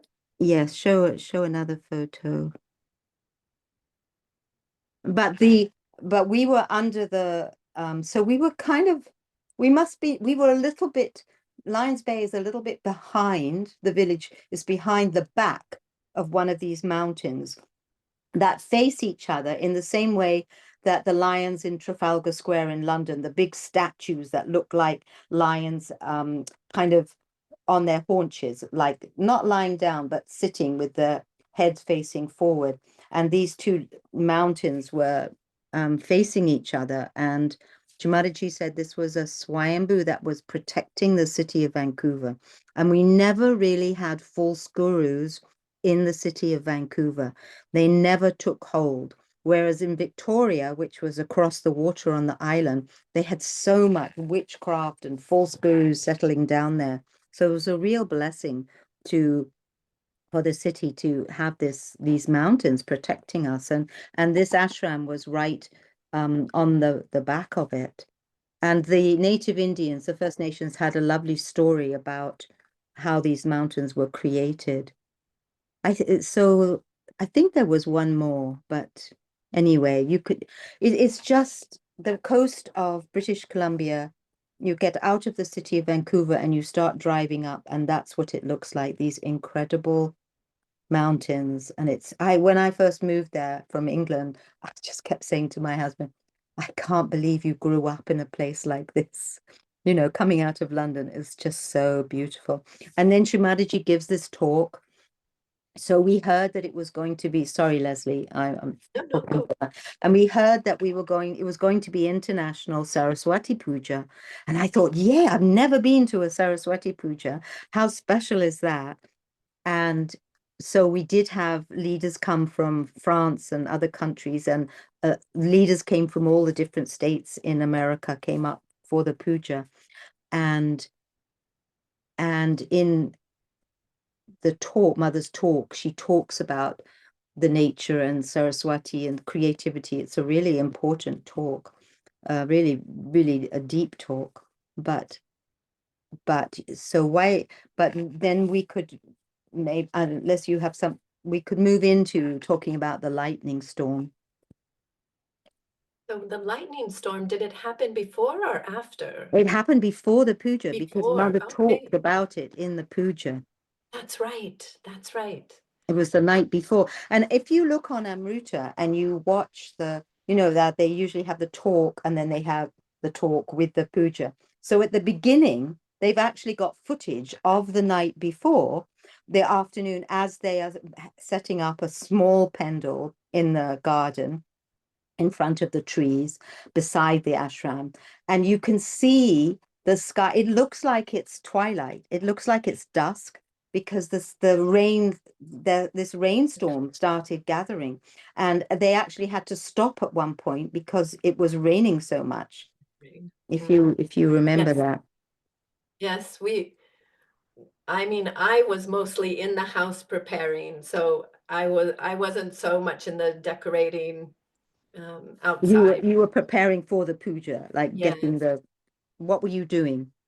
So just polishing silver and basically getting the utensils ready.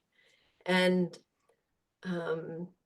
I don't remember if we started to have like a little bit of an entertainment program before or how it started, but at some point we were singing for Mother. Yes, we And were all in the meditation room, the yogis and Shri Mataji. So I should say at this point, so we won't play this just yet, Sushmita. We'll just set the stage a little bit more this and is talk about the great. lightning storm. Yes, sure. But so in the ashram, Shri Mataji's, you walked into the main doors, and then you went up the stairs and round to the left, and there was one bedroom that was overlooking that incredible view that we just showed you down House Sound, and it had glass windows all the way around, and so it was up higher and it was set a bit away, and this was given to Shri Mataji for her stay, for her visit. This was to her bedroom, and only leaders or people she asked to see went into that room. And so the rest of us that evening after were downstairs meditating in the meditation room. So Leslie, do you want to say a bit more? Well, what I remember is the very, very amazing moment that some of us who were in the room upstairs with the The glass windows. glass windows, yeah, the glass view. And my attention is very often on nature, so I must have been staring out of the windows, and suddenly the electricity of the house went out. That's right. And also the sky turned, because it was dusk and the sun was setting, and the sky went this incredible peach color. Yes. And afterwards, we were told that there was a prophecy of the First Nation Indians that said, when the sky turns this color, the mother is coming, the great mother is coming. And it was like a color you can't, we've all seen incredible sunsets, and it was just this deep pink, peach tinged with pink. Continue. Absolutely. So when the electricity went out, we put so many candles around in Mother's room. It wasn't enough to really make a dent but what did make a dent was when lightning started. And it wasn't super close to us. It was in the distance. Yeah. So you got a flash of lightning, and then the thunder happened first, and then the flash of lightning. And it was to be sitting with the divine, and we started singing bhajans, to have this beautiful, powerful announcement that she's here, and It wasn't wake up. And it wasn't just one lightning strike. No. It went on and on and on. And later the next day, it was a dry lightning storm. The rain wasn't at that time. And in the newspaper, they recorded the lightning strikes. The And they had number. recorded 16,000 lightning strikes that had gone from Vancouver down to Seattle, just this part of the coastline. And someone also said that they saw, maybe you were there, but that Shri Mataji seemed to be like orchestrating the Yeah. that she would just be like, suddenly she'd be flashing her arm and then the lightning would come and then she'd move another way, but she was, which Wow, this I didn't notice. So I did not notice this. That would, but that is the feeling. Yeah, so yes. Yes. So maybe we can play the talk now. We're going to play the first 8 minutes of this talk where Shri Mataji talks about this lightning storm and why it was so important and so significant, and the power of Sri Vishnu Maya and Sri Saraswati. And yes.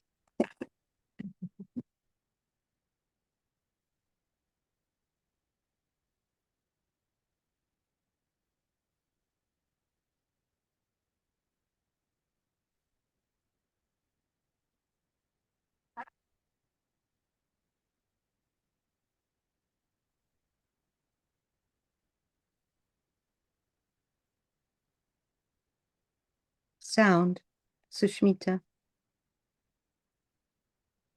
Yes.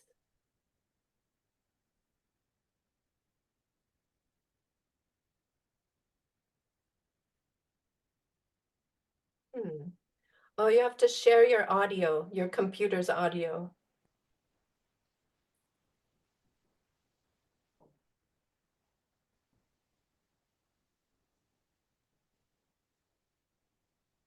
It's still off.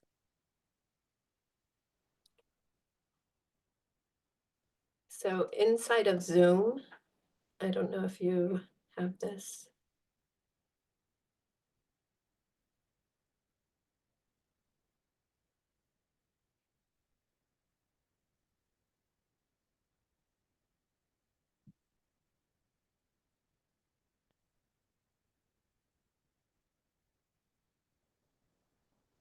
We could just pause while you're setting it up.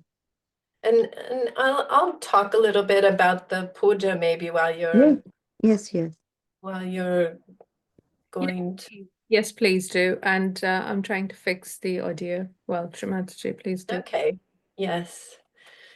So it was incredible, this puja, because it is Saraswati, and I think Maha Saraswati, we started to call it.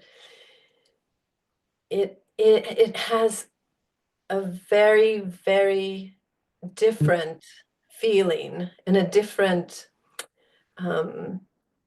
protocol even.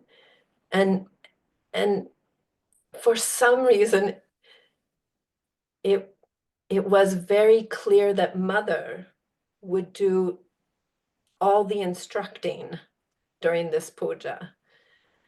And the first, after her feet were washed, I remember that she called seven unmarried, so not even, no, she called 7 young girls, very specifically. Yeah. And she said that Saraswati's a virgin, and in this case, we want only virgins. We want this to be the protocol. And so the girls, some of them, not all of them, were very young. I mean, maybe 13, 14. And the sweetness of them and it was interesting to be on the stage to help them to paint Mother's feet for the first time, probably in their lives. And especially with this alta, we would mix kumkum in with the alta. And Sushmita, if you get the sound, you just let me know and I'll just stop wherever you. anyway, so when the little girls were up there, we first made, you know, the line around mother's feet to allow them a place to put it very freely. And so the girls just were enjoying it so much, and they were with, and then mother wanted them to use their whole hands to, so they put the alta completely on their hands to rub on the bottom of her feet and to rub around her ankle, you know, around the back, the heel.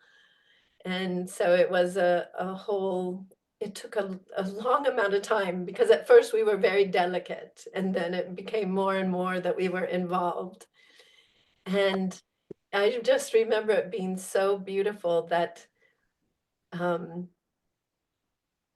was like one of them. Suddenly I was transformed into one of them, into these young girls. So then we want, the next thing was to paint the swastika, of course. And as I started to do this, because mother was very clear, she wanted me to come and do this, and she chose another girl for the other foot. The one of the little girls, she crawled up on my back, like to see what I was doing. She wanted to watch so much. It was just, and here I am trying to make a straight line on mother's foot, and I've got somebody on my back. It was, I nearly died laughing in a way because it was a surprise. And so it was just the sweetness of the moment to have this happen. This is just one of my memories of that puja, how sweet Sri Saraswati is. Yes. Shall we just try? Please tell me if you can hear it. Here's Shri Mataji's speech, please. Yes. इसका table ले आना Yes. पड़ेगा. Yes.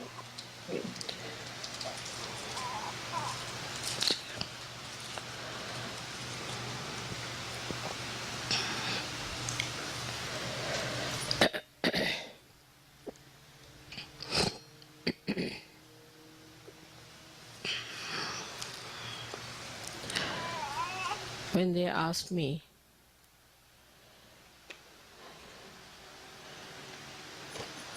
what puja we should have in Vancouver, I had heard about this ashram, that it is placed in very beautiful surroundings of nature.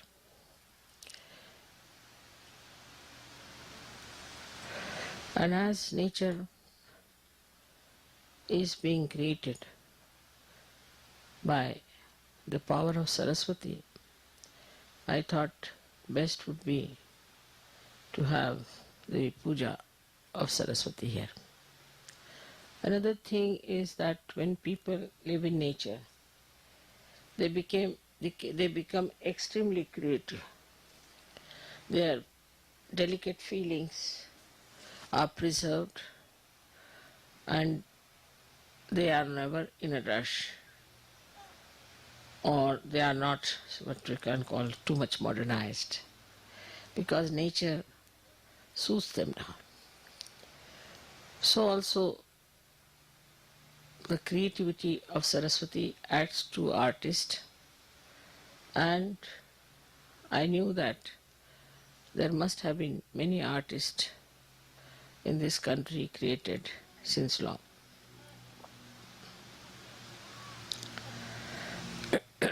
The Canada as such, I feel, is the Hamsa Chakra of the Vishuddhi.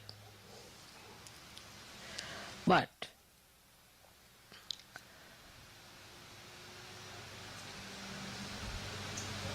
the power of Saraswati becomes Maha Saraswati when it is manifested by the Maha Brahmadeva, which is called as Hiranyagarbha. For that she has to cross through the Hamsa. She crosses through Hamsa and becomes the Vishnu Maya Shakti.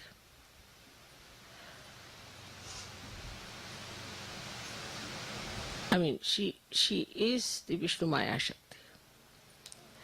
So Saraswati becomes the Vishnu Maya. She crosses at 2 points, one at Hamsa and another at Vishuddhi.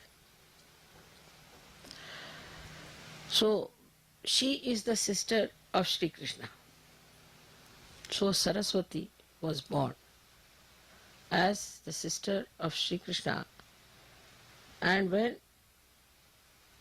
Krishna's mama, his name was, uncle was Kamsa, he came to kill her, she just rose into the sky and became the lightning, and she declared the coming of Shri Krishna, that he is already there, existing. So the relationship between Shri Krishna and Vishnu Maya is that of a brother and a sister. And surprisingly, the other day we celebrated the Rakhi Bandhan, Raksha Bandhan, which is the same thing as the brother-sister's relationship. So now here we are celebrating actually the deity, which is the sister of Shri Krishna. Later on she was born as Draupadi. And that's why Shri Krishna went to save her chastity, because it's the brother only who is concerned about the chastity and the name of the sister. So this is what yesterday happened, that is the Saraswati Puja. So Vishnu Maya herself, yesterday 16 times thundered here. And I didn't tell anybody what was happening, but I knew she would do that. And apart from that, she has also threatened Washington. That's a good thing, because Washington has to be awakened. Now these are very, very subtle things and very subtle relations. And only I can tell these things because I know them, that these relations exist. So I was not surprised that she was there, but exactly 1600 times she blasted this part of Vancouver is to show that the time has come for you to understand that Sahaja Yoga is so important. And if we do not assert ourselves fully to Sahaja Yoga, Vishnu Maya is going to take another form, which may burn all your forest, may burn everything. Now you must know that lightning represents all the 5 elements in it. It has sound, it has light, it is in the ether, it acts in the ether. Also it has got what you call the water in it. And when the water goes into friction, which is the Mother Earth, so all these things act through her. So this Vishnu Maya yesterday showed us that I am here now, please worship me. And so far we have never worshipped Saraswati. And Brahmadeva is not worshipped anywhere, because he created this world, he created all these woods and all these things, and they created all the seas and all the lands, all the stars, universes after universes. But we are not to worship like we worship this tree or that tree. We are not to worship anything of that kind. Only thing, whatever is created by Mother Earth, like Swambhus, that's only we worship. And that too we worship now in a way that is in an abstract way. Because wherever they have appeared, people are doing commercial religion. So we don't go to these places also as Sahaja Yogis. So you can understand why all these things happened unexpectedly yesterday after my coming. That there was such a light of lightning which never happened before, and people were surprised. So is the Krishna's sister, who is a much more uh, dynamic and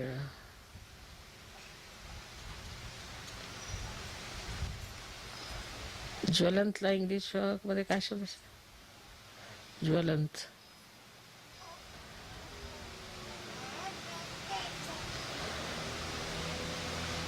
much more fiery personality, much more fiery personality.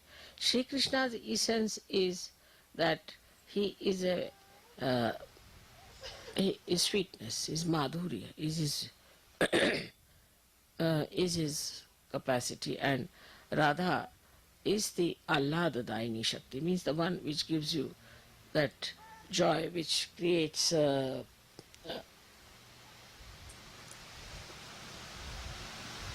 pulakit raises your hair with joy. So, but in Sanskrit it's pulakit is the word. So this beauty of Sri Krishna, which is sweetness, the Leela, creating beautiful feelings of oneness, of communication, all that is in Sri Krishna. But she is the one who warns. And that is how the warning came. And she's a very fiery personality which warns everyone. So on one way she has proved my coming here that I am here. Perhaps maybe to the people who are aboriginals, they might understand that this is what was prophesied and that has happened. And also that you people have to realize it's a warning that you cannot just allow Sahaja Yoga to drift in such a manner that it takes its own course and works out and you are just by the way there. So this is a warning of Sri Krishna's sister Vishnu Maya, which is Saraswati herself, and that is what today we are going to worship her. Only the Sahajogis, those who are enlightened people, can worship Mahasaraswati. Otherwise, people can only worship Saraswati, because with worship of Saraswati, you can read books, you can create dances, music for the amusement of human beings. But actually, the Saraswati Puja is meant for people of ordinary awareness, means ordinary or normal human awareness. But for Sahajogis, it is the Mahasaraswati which is to be worshipped. Now,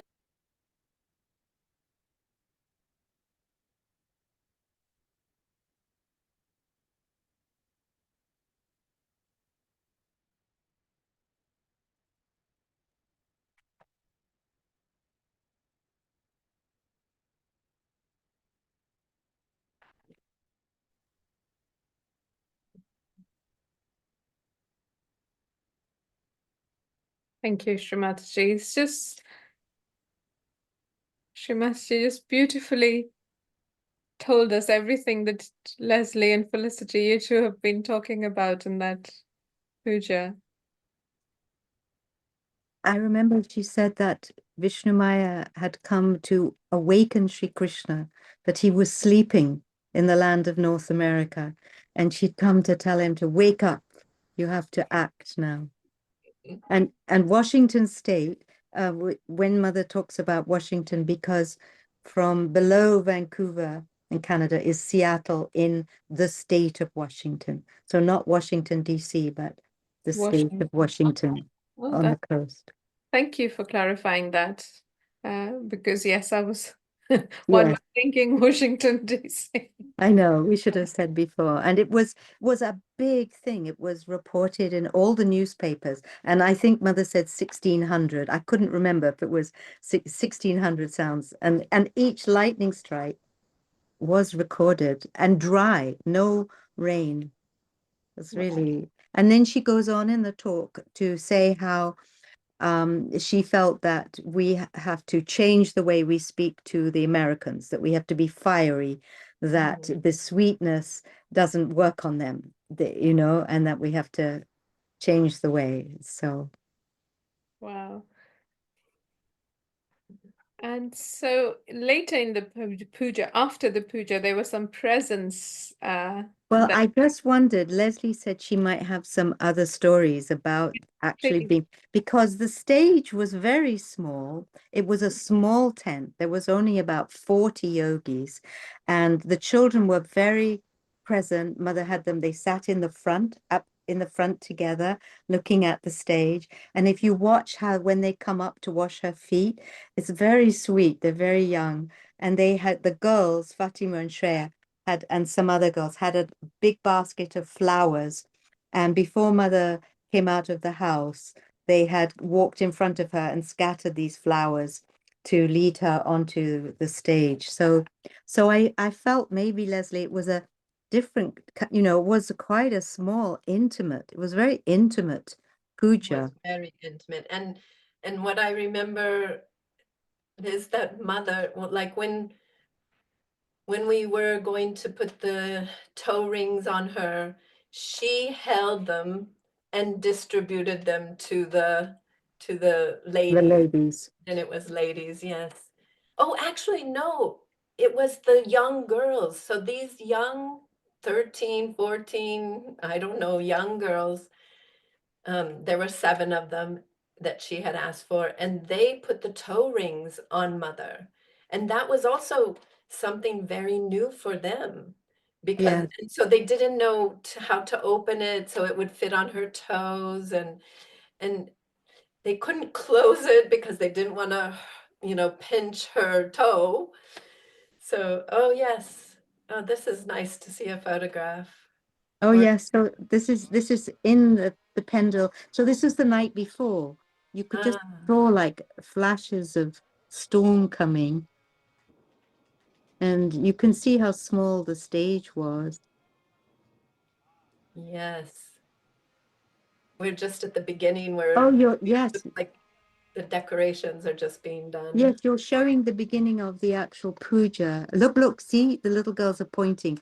Oh So yeah, lighting has started, but it wasn't till later in the evening that it really took over. Yeah. And there's also, we should show the photos now of Leslie. We have 2 photos of Leslie because she instructing the little girls, the young girls. so Yeah, so sweet. people can go back and watch for Yeah, themselves. on Nirmala or Amrita. Yes, yeah.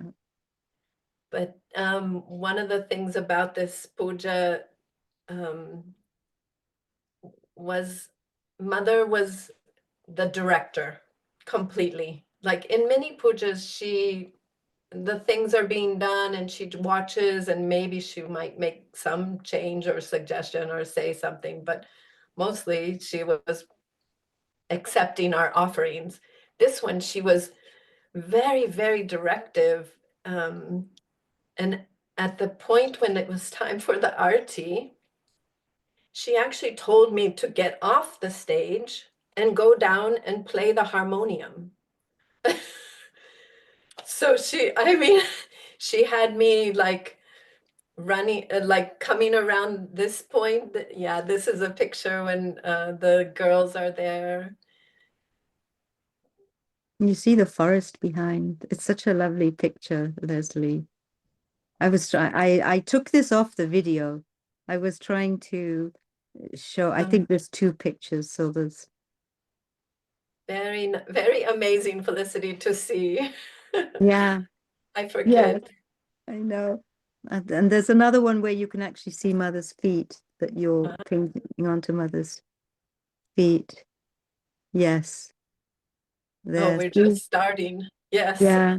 And so what finger you're using, you're going in with your right Agya finger. The And Agya.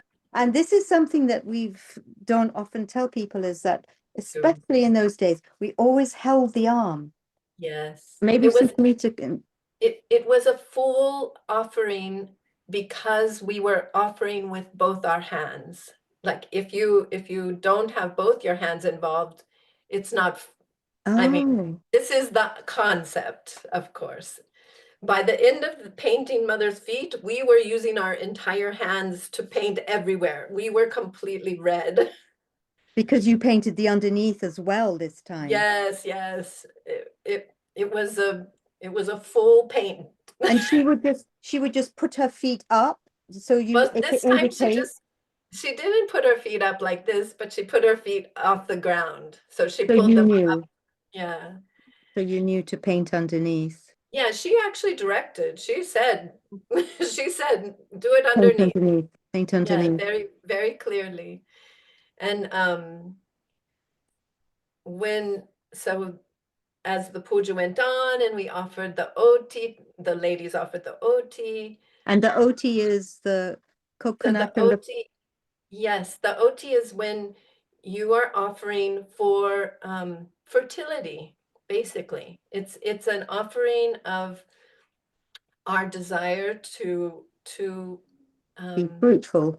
be prosperous, yeah, in spreading Saj Yoga and having children in every aspect. And And you what is in the plate? Yeah. Sorry. so you have this beautiful mix. And what you have is you have some rice, so not cooked, just rice, and it has a little bit of kumkum to make it have that auspiciousness. And vibrated, of course, is lovely. So you have the kumkum, you have a little bit of this kumkum rice, you could say, and you offer to the goddess a round fruit. So you wouldn't offer a banana, really. You wouldn't offer even citrus. You wouldn't offer citrus so much usually, and coconut is especially good. And so it's this beautiful, and you just offer it um, into her Hello. yeah, into her palu if she was to hold her sari. Normally in the puja we would put a towel, Yes. and I could, that was another thing that I was busy doing, like when it would seem to get very heavy, then I would pick it up quickly and take it off to the side so she wouldn't get burdened by it, and then the next one would offer. And but I So, just, so there were different. So you start with the rice and the coconut, but then there are other fruits that are coming yeah, that are being offered into her lap, and then you would yes. remove them because they were too heavy. Yes. Yes, and then the offering would continue because there were 14 ladies on that small stage. Yeah, I Oh, know. amazing, because And so each of them, they were to having a turn. I think in those days, Shri Mataji involved us all really a lot, because the point was to clear people, even just standing, holding the sari up that's going to be offered. You're just standing there and you just feel these vibrations just washing over you, cleansing you. Were Absolutely. you And aware? the one thing I would like to say is that even in our pujas now, this is happening. It's happening right as someone goes forward to offer the oti, or as to offer the arti, as to offer anything. As you come forward, you must have felt it. I felt it. That's why I have to say it, is that Yes, the vibrations change as you come up. yes, So even yes. if it's not on a stage, even if it's just on the floor and it's simple, whatever is happening. But when I've come forward here in Chiminera, um, it is Would you say tangible. would It's you say tangible. it's almost like mother's opening her arms to you? It's like you said, you feel like you're being welcomed into the vibration. yes, And cleared out, Yeah. definitely. yeah. And it's like she's reaching out to you. You're coming forward with your offering, and she's like reaching out to accept it with all her love and vibrations. Yeah. Beautifully. said. Oh, Yeah. that's such amazing, beautiful photos that you shared, Felicity. Thank you, Leslie, offering that puja. So we use the Agya finger. This is the Agya finger, isn't it? You're So holding it so Yes, beautifully. I'm just trying to see definitely. how you're doing that. and Yeah. then we offer it because that's how I've seen my mother apply Yes. altar to her feet and the other elder ladies, neighbors, her friend even.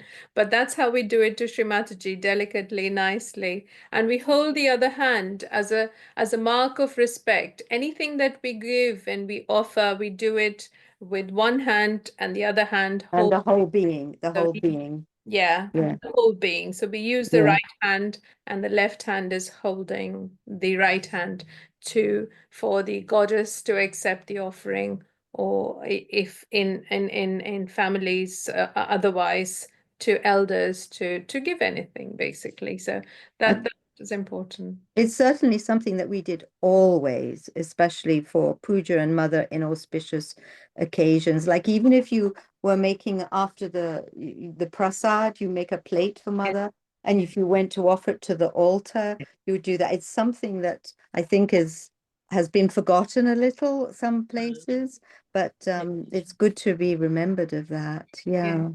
Yeah. There was one point when I think it was you who told Felicity that one Sakshat Puja with Srimataji was like 4 years of meditation. Well, she said 5 years. I Even thought maybe more. it was no, maybe it Yeah, was four, but please that elaborate, both of you. it was like she said something like a puja in her presence was worth 4 years meditation. You know, that the power of a Yeah. puja in her presence was equivalent to you doing 4 years meditation on your own, the power of the cleansing. But that was in the past. And I do feel now when you go to Kabbalah, Yeah. you know, you feel mother's there. You feel Of the course. depth of the, Yeah. you know. So she's left the physical body, Yeah. but even, you know, even more powerfully. Oh, Yeah. much more, because Yeah. we were standing outside just before we went to India to be in Shri Mataji's school in Dharamshala. We just did a bit of London tour and we stood outside this Brompton Square house that she had so lovingly curated, almost created the most beautiful things in it. And you can still feel vibration so strongly, so beautiful, birds singing, vibrations, amazing, and London traffic and the Maya going on Yeah. around. Did you want to talk a little bit about prasad or offering Yes. prasad? Do you have stories with that? So, I mean, all I can say that I remember is that she loved very much the nuts and the nuts especially. Like that seemed to be very, very important To to have. to have that like next to her right after the prasad was after she like it was a very important part and it always went back afterwards with her to her room. I wonder too, you know, because especially in the early years when Shrimadaji sat somewhere with us, she would always have a bowl of chana, of Yeah. chickpeas. And she explained that, and she would be eating it. She's talking and she's eating it. And she explained to us that she was eating the boots, that all the negative vibrations went into this chana and she was eating it, you know, like the story of Shiva drinking all the poison. So I wonder if there's a connection with the nuts. That's I thought interesting. about it, but I don't know. No, Yeah. no, we don't. In India, traditionally, after the collective meeting, the prasad is, besides any laddus and sweet barfis that are offered, the traditional offering is these chanas and jaggery gur. So yeah, there is something more to it. Perhaps if you know if there is anything you want to share, please do. Leslie. No, I mean, I did have one time, it's not about the prasad, but one time it was a puja in Connecticut, I think, that she called me afterwards and she asked me to make camphor. Ah, So it was very interesting. And she told me how, because I had no idea, of course. And she said, just take that silver bowl that you're using over there and turn it upside down over the arti lamp. Hmm. And just keep adding camphor. And then it will turn all black. And as soon as it's all black, then take it around to all the yogis and ask them to put it on. To wear, put it on where, like under Like the, kajal. Yeah, So, like yeah. kajal, exactly. So she was making kajal from camphor. oh, Yeah, Wow. and it was amazing. Like, who knew? I didn't know that No. you can make it yourself. No, and that's something that she definitely did recommend in those early years, was that we all, because we would buy it on India tour and use the kajal on the like an eyeliner in a way, but yes. it had camphor in it, so it had this cleansing property to it. It would cleanse through your eyes, through your, which yeah. Do you know, it's just reminded me how every festival of Diwali, my mother would make the kajal herself. So with a ghee diya, a lamp, there would be a terracotta cover to it, and she would use it. And I, foolishly enough, I thought I was being modern. I didn't like kajal then, so missed out on a lot of clearing probably. And I love it that you've said it a couple times that you were trying to be modern as a young girl. And I mean, in a way, it actually fits my life inside yoga, because there were a good 20 years where I tried to be very, very sahaj. right. Yes, and And then Indian in a and then way too. and then And, for about 10 years I wanted to be more modern. and now And we have now the I think balance. I'd like to go back to being sahaj. Oh. Well, because we were so immersed in Yes. Sajoga, like it filled every minute of your day, and that's how Mother wanted it. You know, we had to be like that in order to stay strong or to grow and to clear out. So, because we were so much her instruments, we were her conduits for the vibrations, and we were also absorbing a lot into our chakras, as you do, you absorb. And she said, you know, you're like tape recorders. You're recording all this stuff, and then you foot soak and you meditate and you clear it out. And that cleanses it out of the atmosphere, out of the, so there wasn't any space to do anything else because there were so few yogis. You just had to have all your attention there. Did you want to just finish with the mask and the gifts before? Yes. Yes. Yeah. Give me a moment. So, Leslie, if you remember, we were sharing how after the puja, and this was interesting to me because, we'd had this sunset when people had talked about the prophecies of the First Nations. And I knew that a mask had been specially made for Shri Mataji as a gift. And it was made in Vancouver or around about there, and they had given a photograph of Mother's face to the artist, the woodworker, the First Nations, and he had carved this very symbolic special mask from her photograph. And we were told that when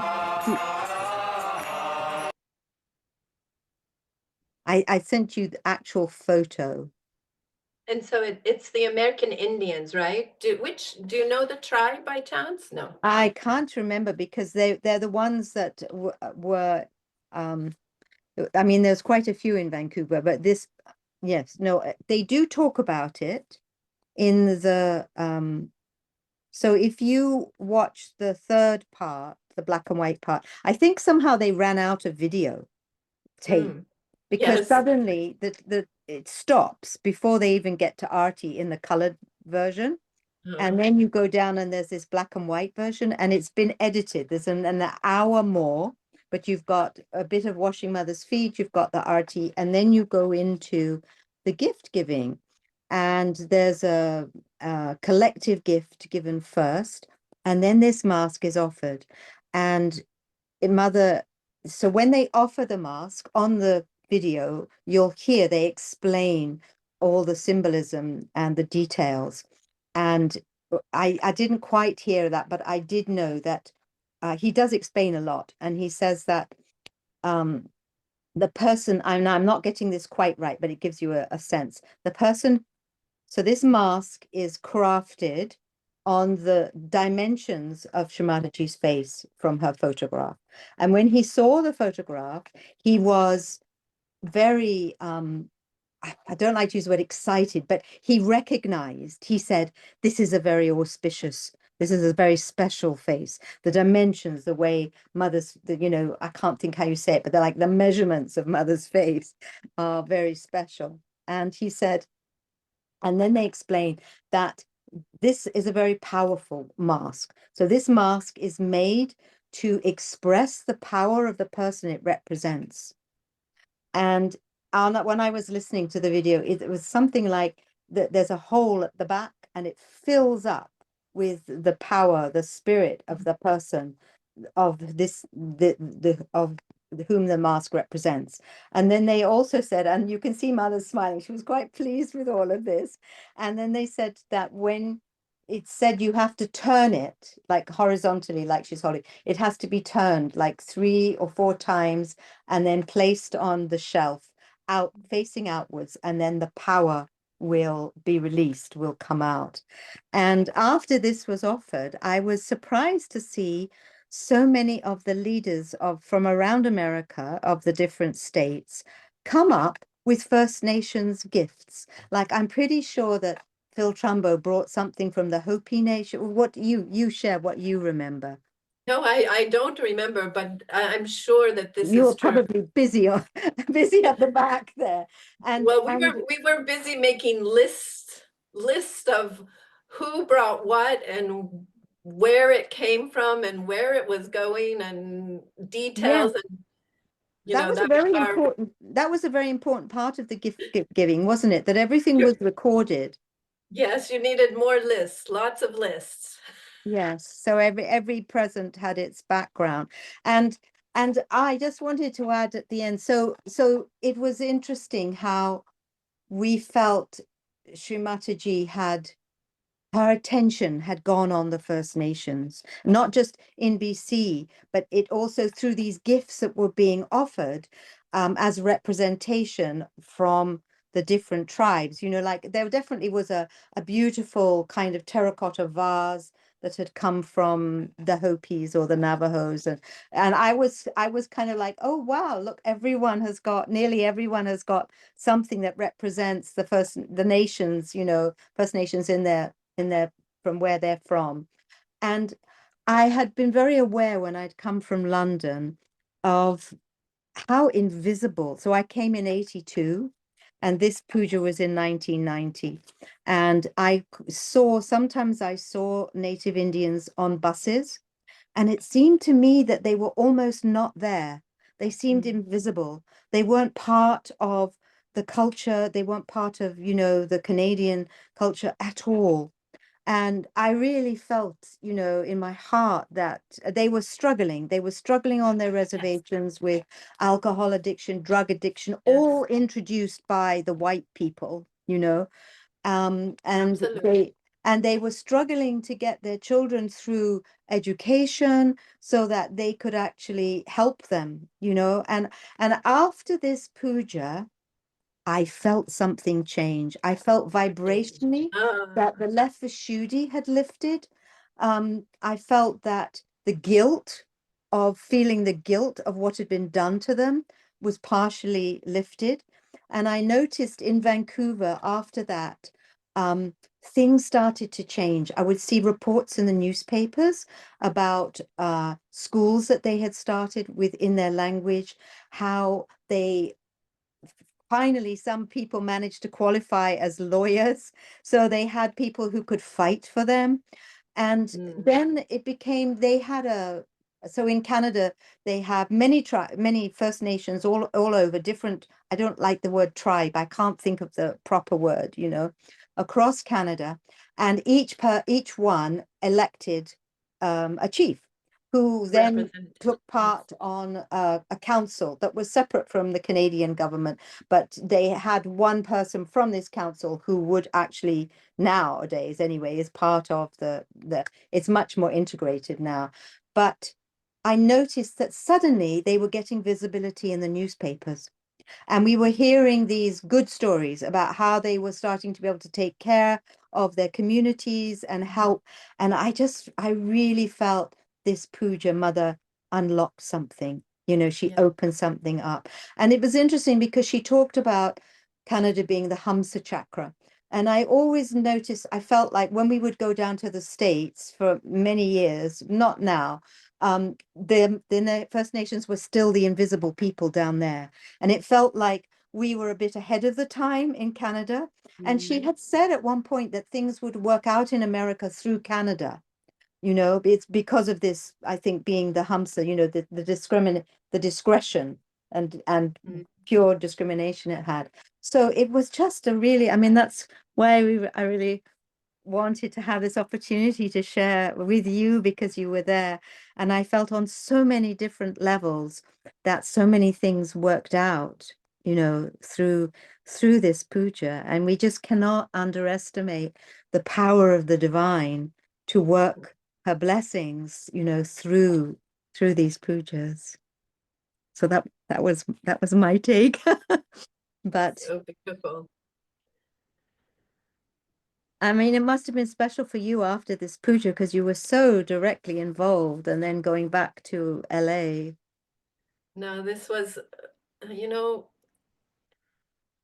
every one of these beautiful occasions that we have, like when we went on India tour, or if we were in a beautiful meditative collective experience, my whole being was focused on trying to retain it because I Yes, found it was so easy to lose it. yes. And so I had a lot of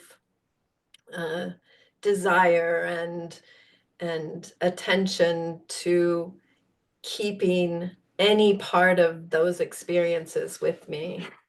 Because And the vibrations just sort of seeped out of you. You'd absorb, mother would lift you up and you'd absorb all this, and then you'd go back to your own, city, and they would just like seep out. You couldn't, fill it up in the same way. But it's so different now. It is so different now. And it's so incredible because, this is what mother promised. She kept saying, it was like she was just keep going, keep going, keep going, we're going to get there. And she traveled so tirelessly. I think in this year, 1990, one of the years I was looking at, she gave 200 talks, and that's recorded talks. In that, was it 200? It can't have been 200. It says 200, because every city she'd go to Vancouver and she'd do usually public program, puja, and then there would be informal talks, with the yogis. And she would be traveling every few days. It was incredible. And she had obviously time for her family, usually over Christmas. She would go to India or she would have time with her family. But now we are in more of the blossom time. Yes, the world is going crazy out there. And she's obviously, the divine is working out huge, big things in the world, but vibrationally, as yogis and sajogis, and even for people who aren't yogis, it is a different world. If your attention is on the divine, and if you want to grow and become that purer person, you can sit to meditate and you feel your kundalini come up. It's just, sorry, I'm talking yes. again.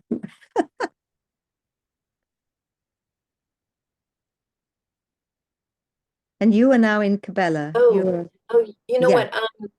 Sushmita, you're muted.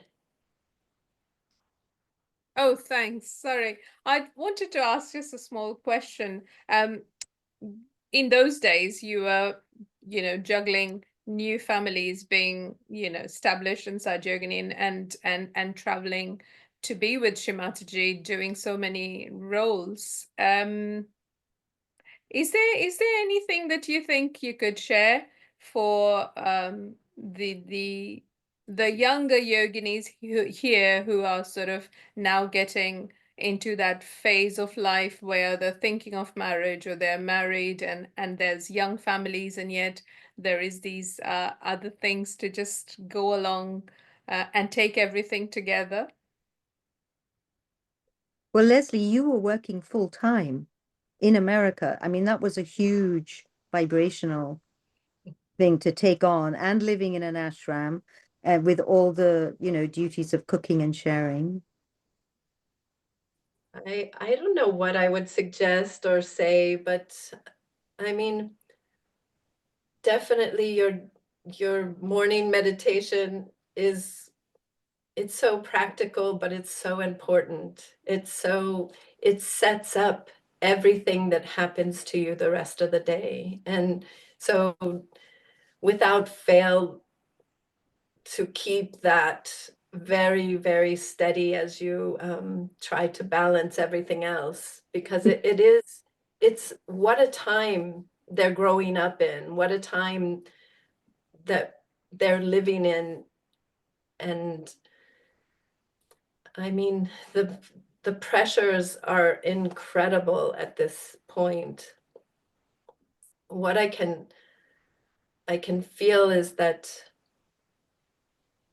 with all of our heart, we have to live the most unlimited life we can. So with complete awareness of the divine, as often as during the day, as much as we can in this beautiful, because the realm of God is there for us if we take the moment to access, Yeah. Right. I think as a mum, having a busy family, and what I learned was that it all changes, because suddenly, as a single person and then as a married person, you still have control over your life, over the day-to-day, activities. Yes, you're working, but you can set your routine to some extent, get up in the morning, meditate and everything. So suddenly when you've got small children, it really throws you out, because there's times when you get up in the morning and maybe you don't, especially when they're little, you don't get that morning meditation. And I remember having the twins, because we ended up with 5 children, not planned, but we had 5 children with twins. And I can remember the struggle it was to find time to meditate. And I mean, I always did, whether I had to sometimes put on the TV with a little children's program so I could soak my feet, or we soaked our feet together, or we went to the beach and they played and I could sit and meditate, on the beach, just to take a little bit of time. But I didn't have time for extra reading, or maybe listening to much of Mother's talks, or reflection or self-reflection.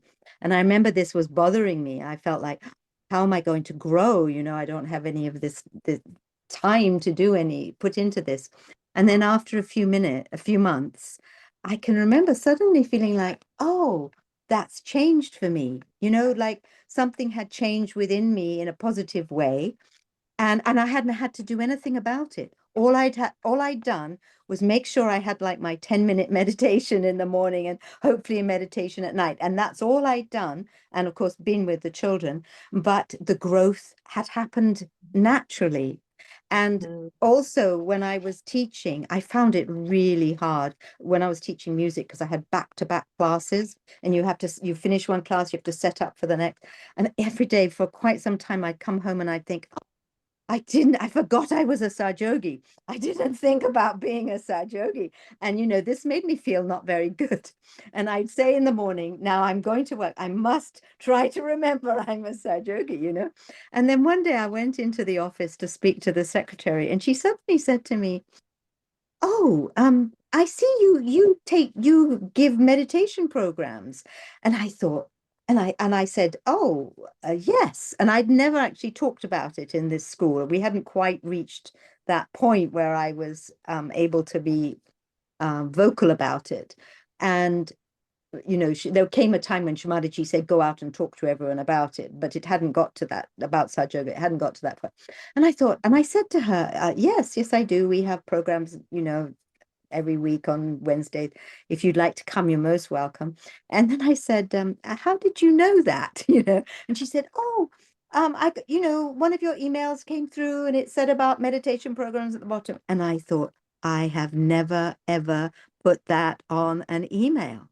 But somehow she knew. But when she was telling me this, what I felt was, look, even when you can't put your attention on it, Yes. your heart is there, and somehow it works through you, and sometimes you can, we don't always have to think about it because it's an organic process. And I was in one program with Shri Mataji. I'd taken a friend to get realization, and all my attention was on him.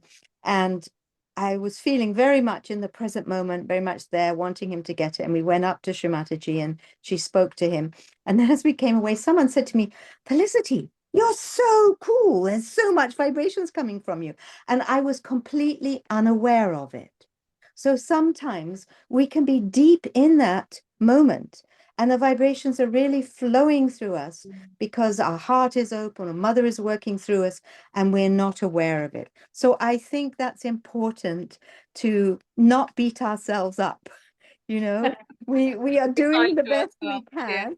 And your growth continues as long as you're part of the collective. You go to pujas, you try to be self-aware when you can. It's just going to happen for you. I mean, that's what Mother said.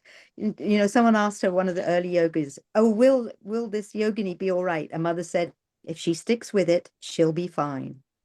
That's the thing, yeah.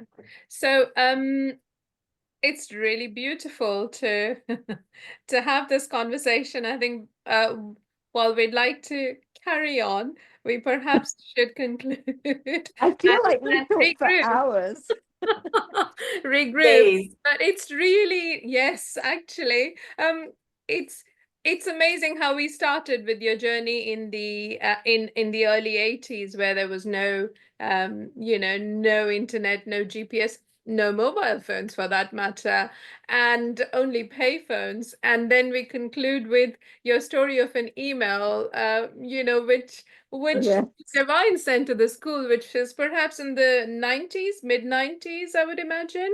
We were living, no, later 90s. We were Later living in the 90s, ashram, yes. like 98, 99, I think. Yes, that was the And Leslie and I were saying too that how different it was living on the west coast of North America when there were no emails, internet, and everything. We were like the outposts. You felt like you were an outpost on the other side of the world, away from Europe, where everything was happening, and you just had to kind of muddle along and just keep until Mother came. And 13 times she did the tour at least. And so you were just so thirsty when Mother came. It was like, got to suck everything up while she's here, And Mother, and all her love and compassion and graciousness, God, what a blissful life she has blessed us with. And it was incredible talking to Akbar, Leslie, when he was visiting London. So Your husband. Yes, it was wonderful to be in London also. That was such a wonderful trip.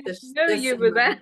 we Yeah. should have done it together. But amazing. And Felicity, it's your wedding anniversary today. So Yes, anniversary. 43 years Oh, in Sahaj marriage. yeah. Quite amazing. Congratulations. Thank you. Yes, we're going to have my husband said to me, a delicious supper tonight. And in the morning, he said, what do we have? We were talking, what are we going to have for dinner? Because it's just the two of us at home at the moment. And I said, I'm thinking, I was thinking we'd have leftovers from last night. And then a little while later, he came to say, I'm going out to, to the shops. And he goes, let's have something delicious tonight.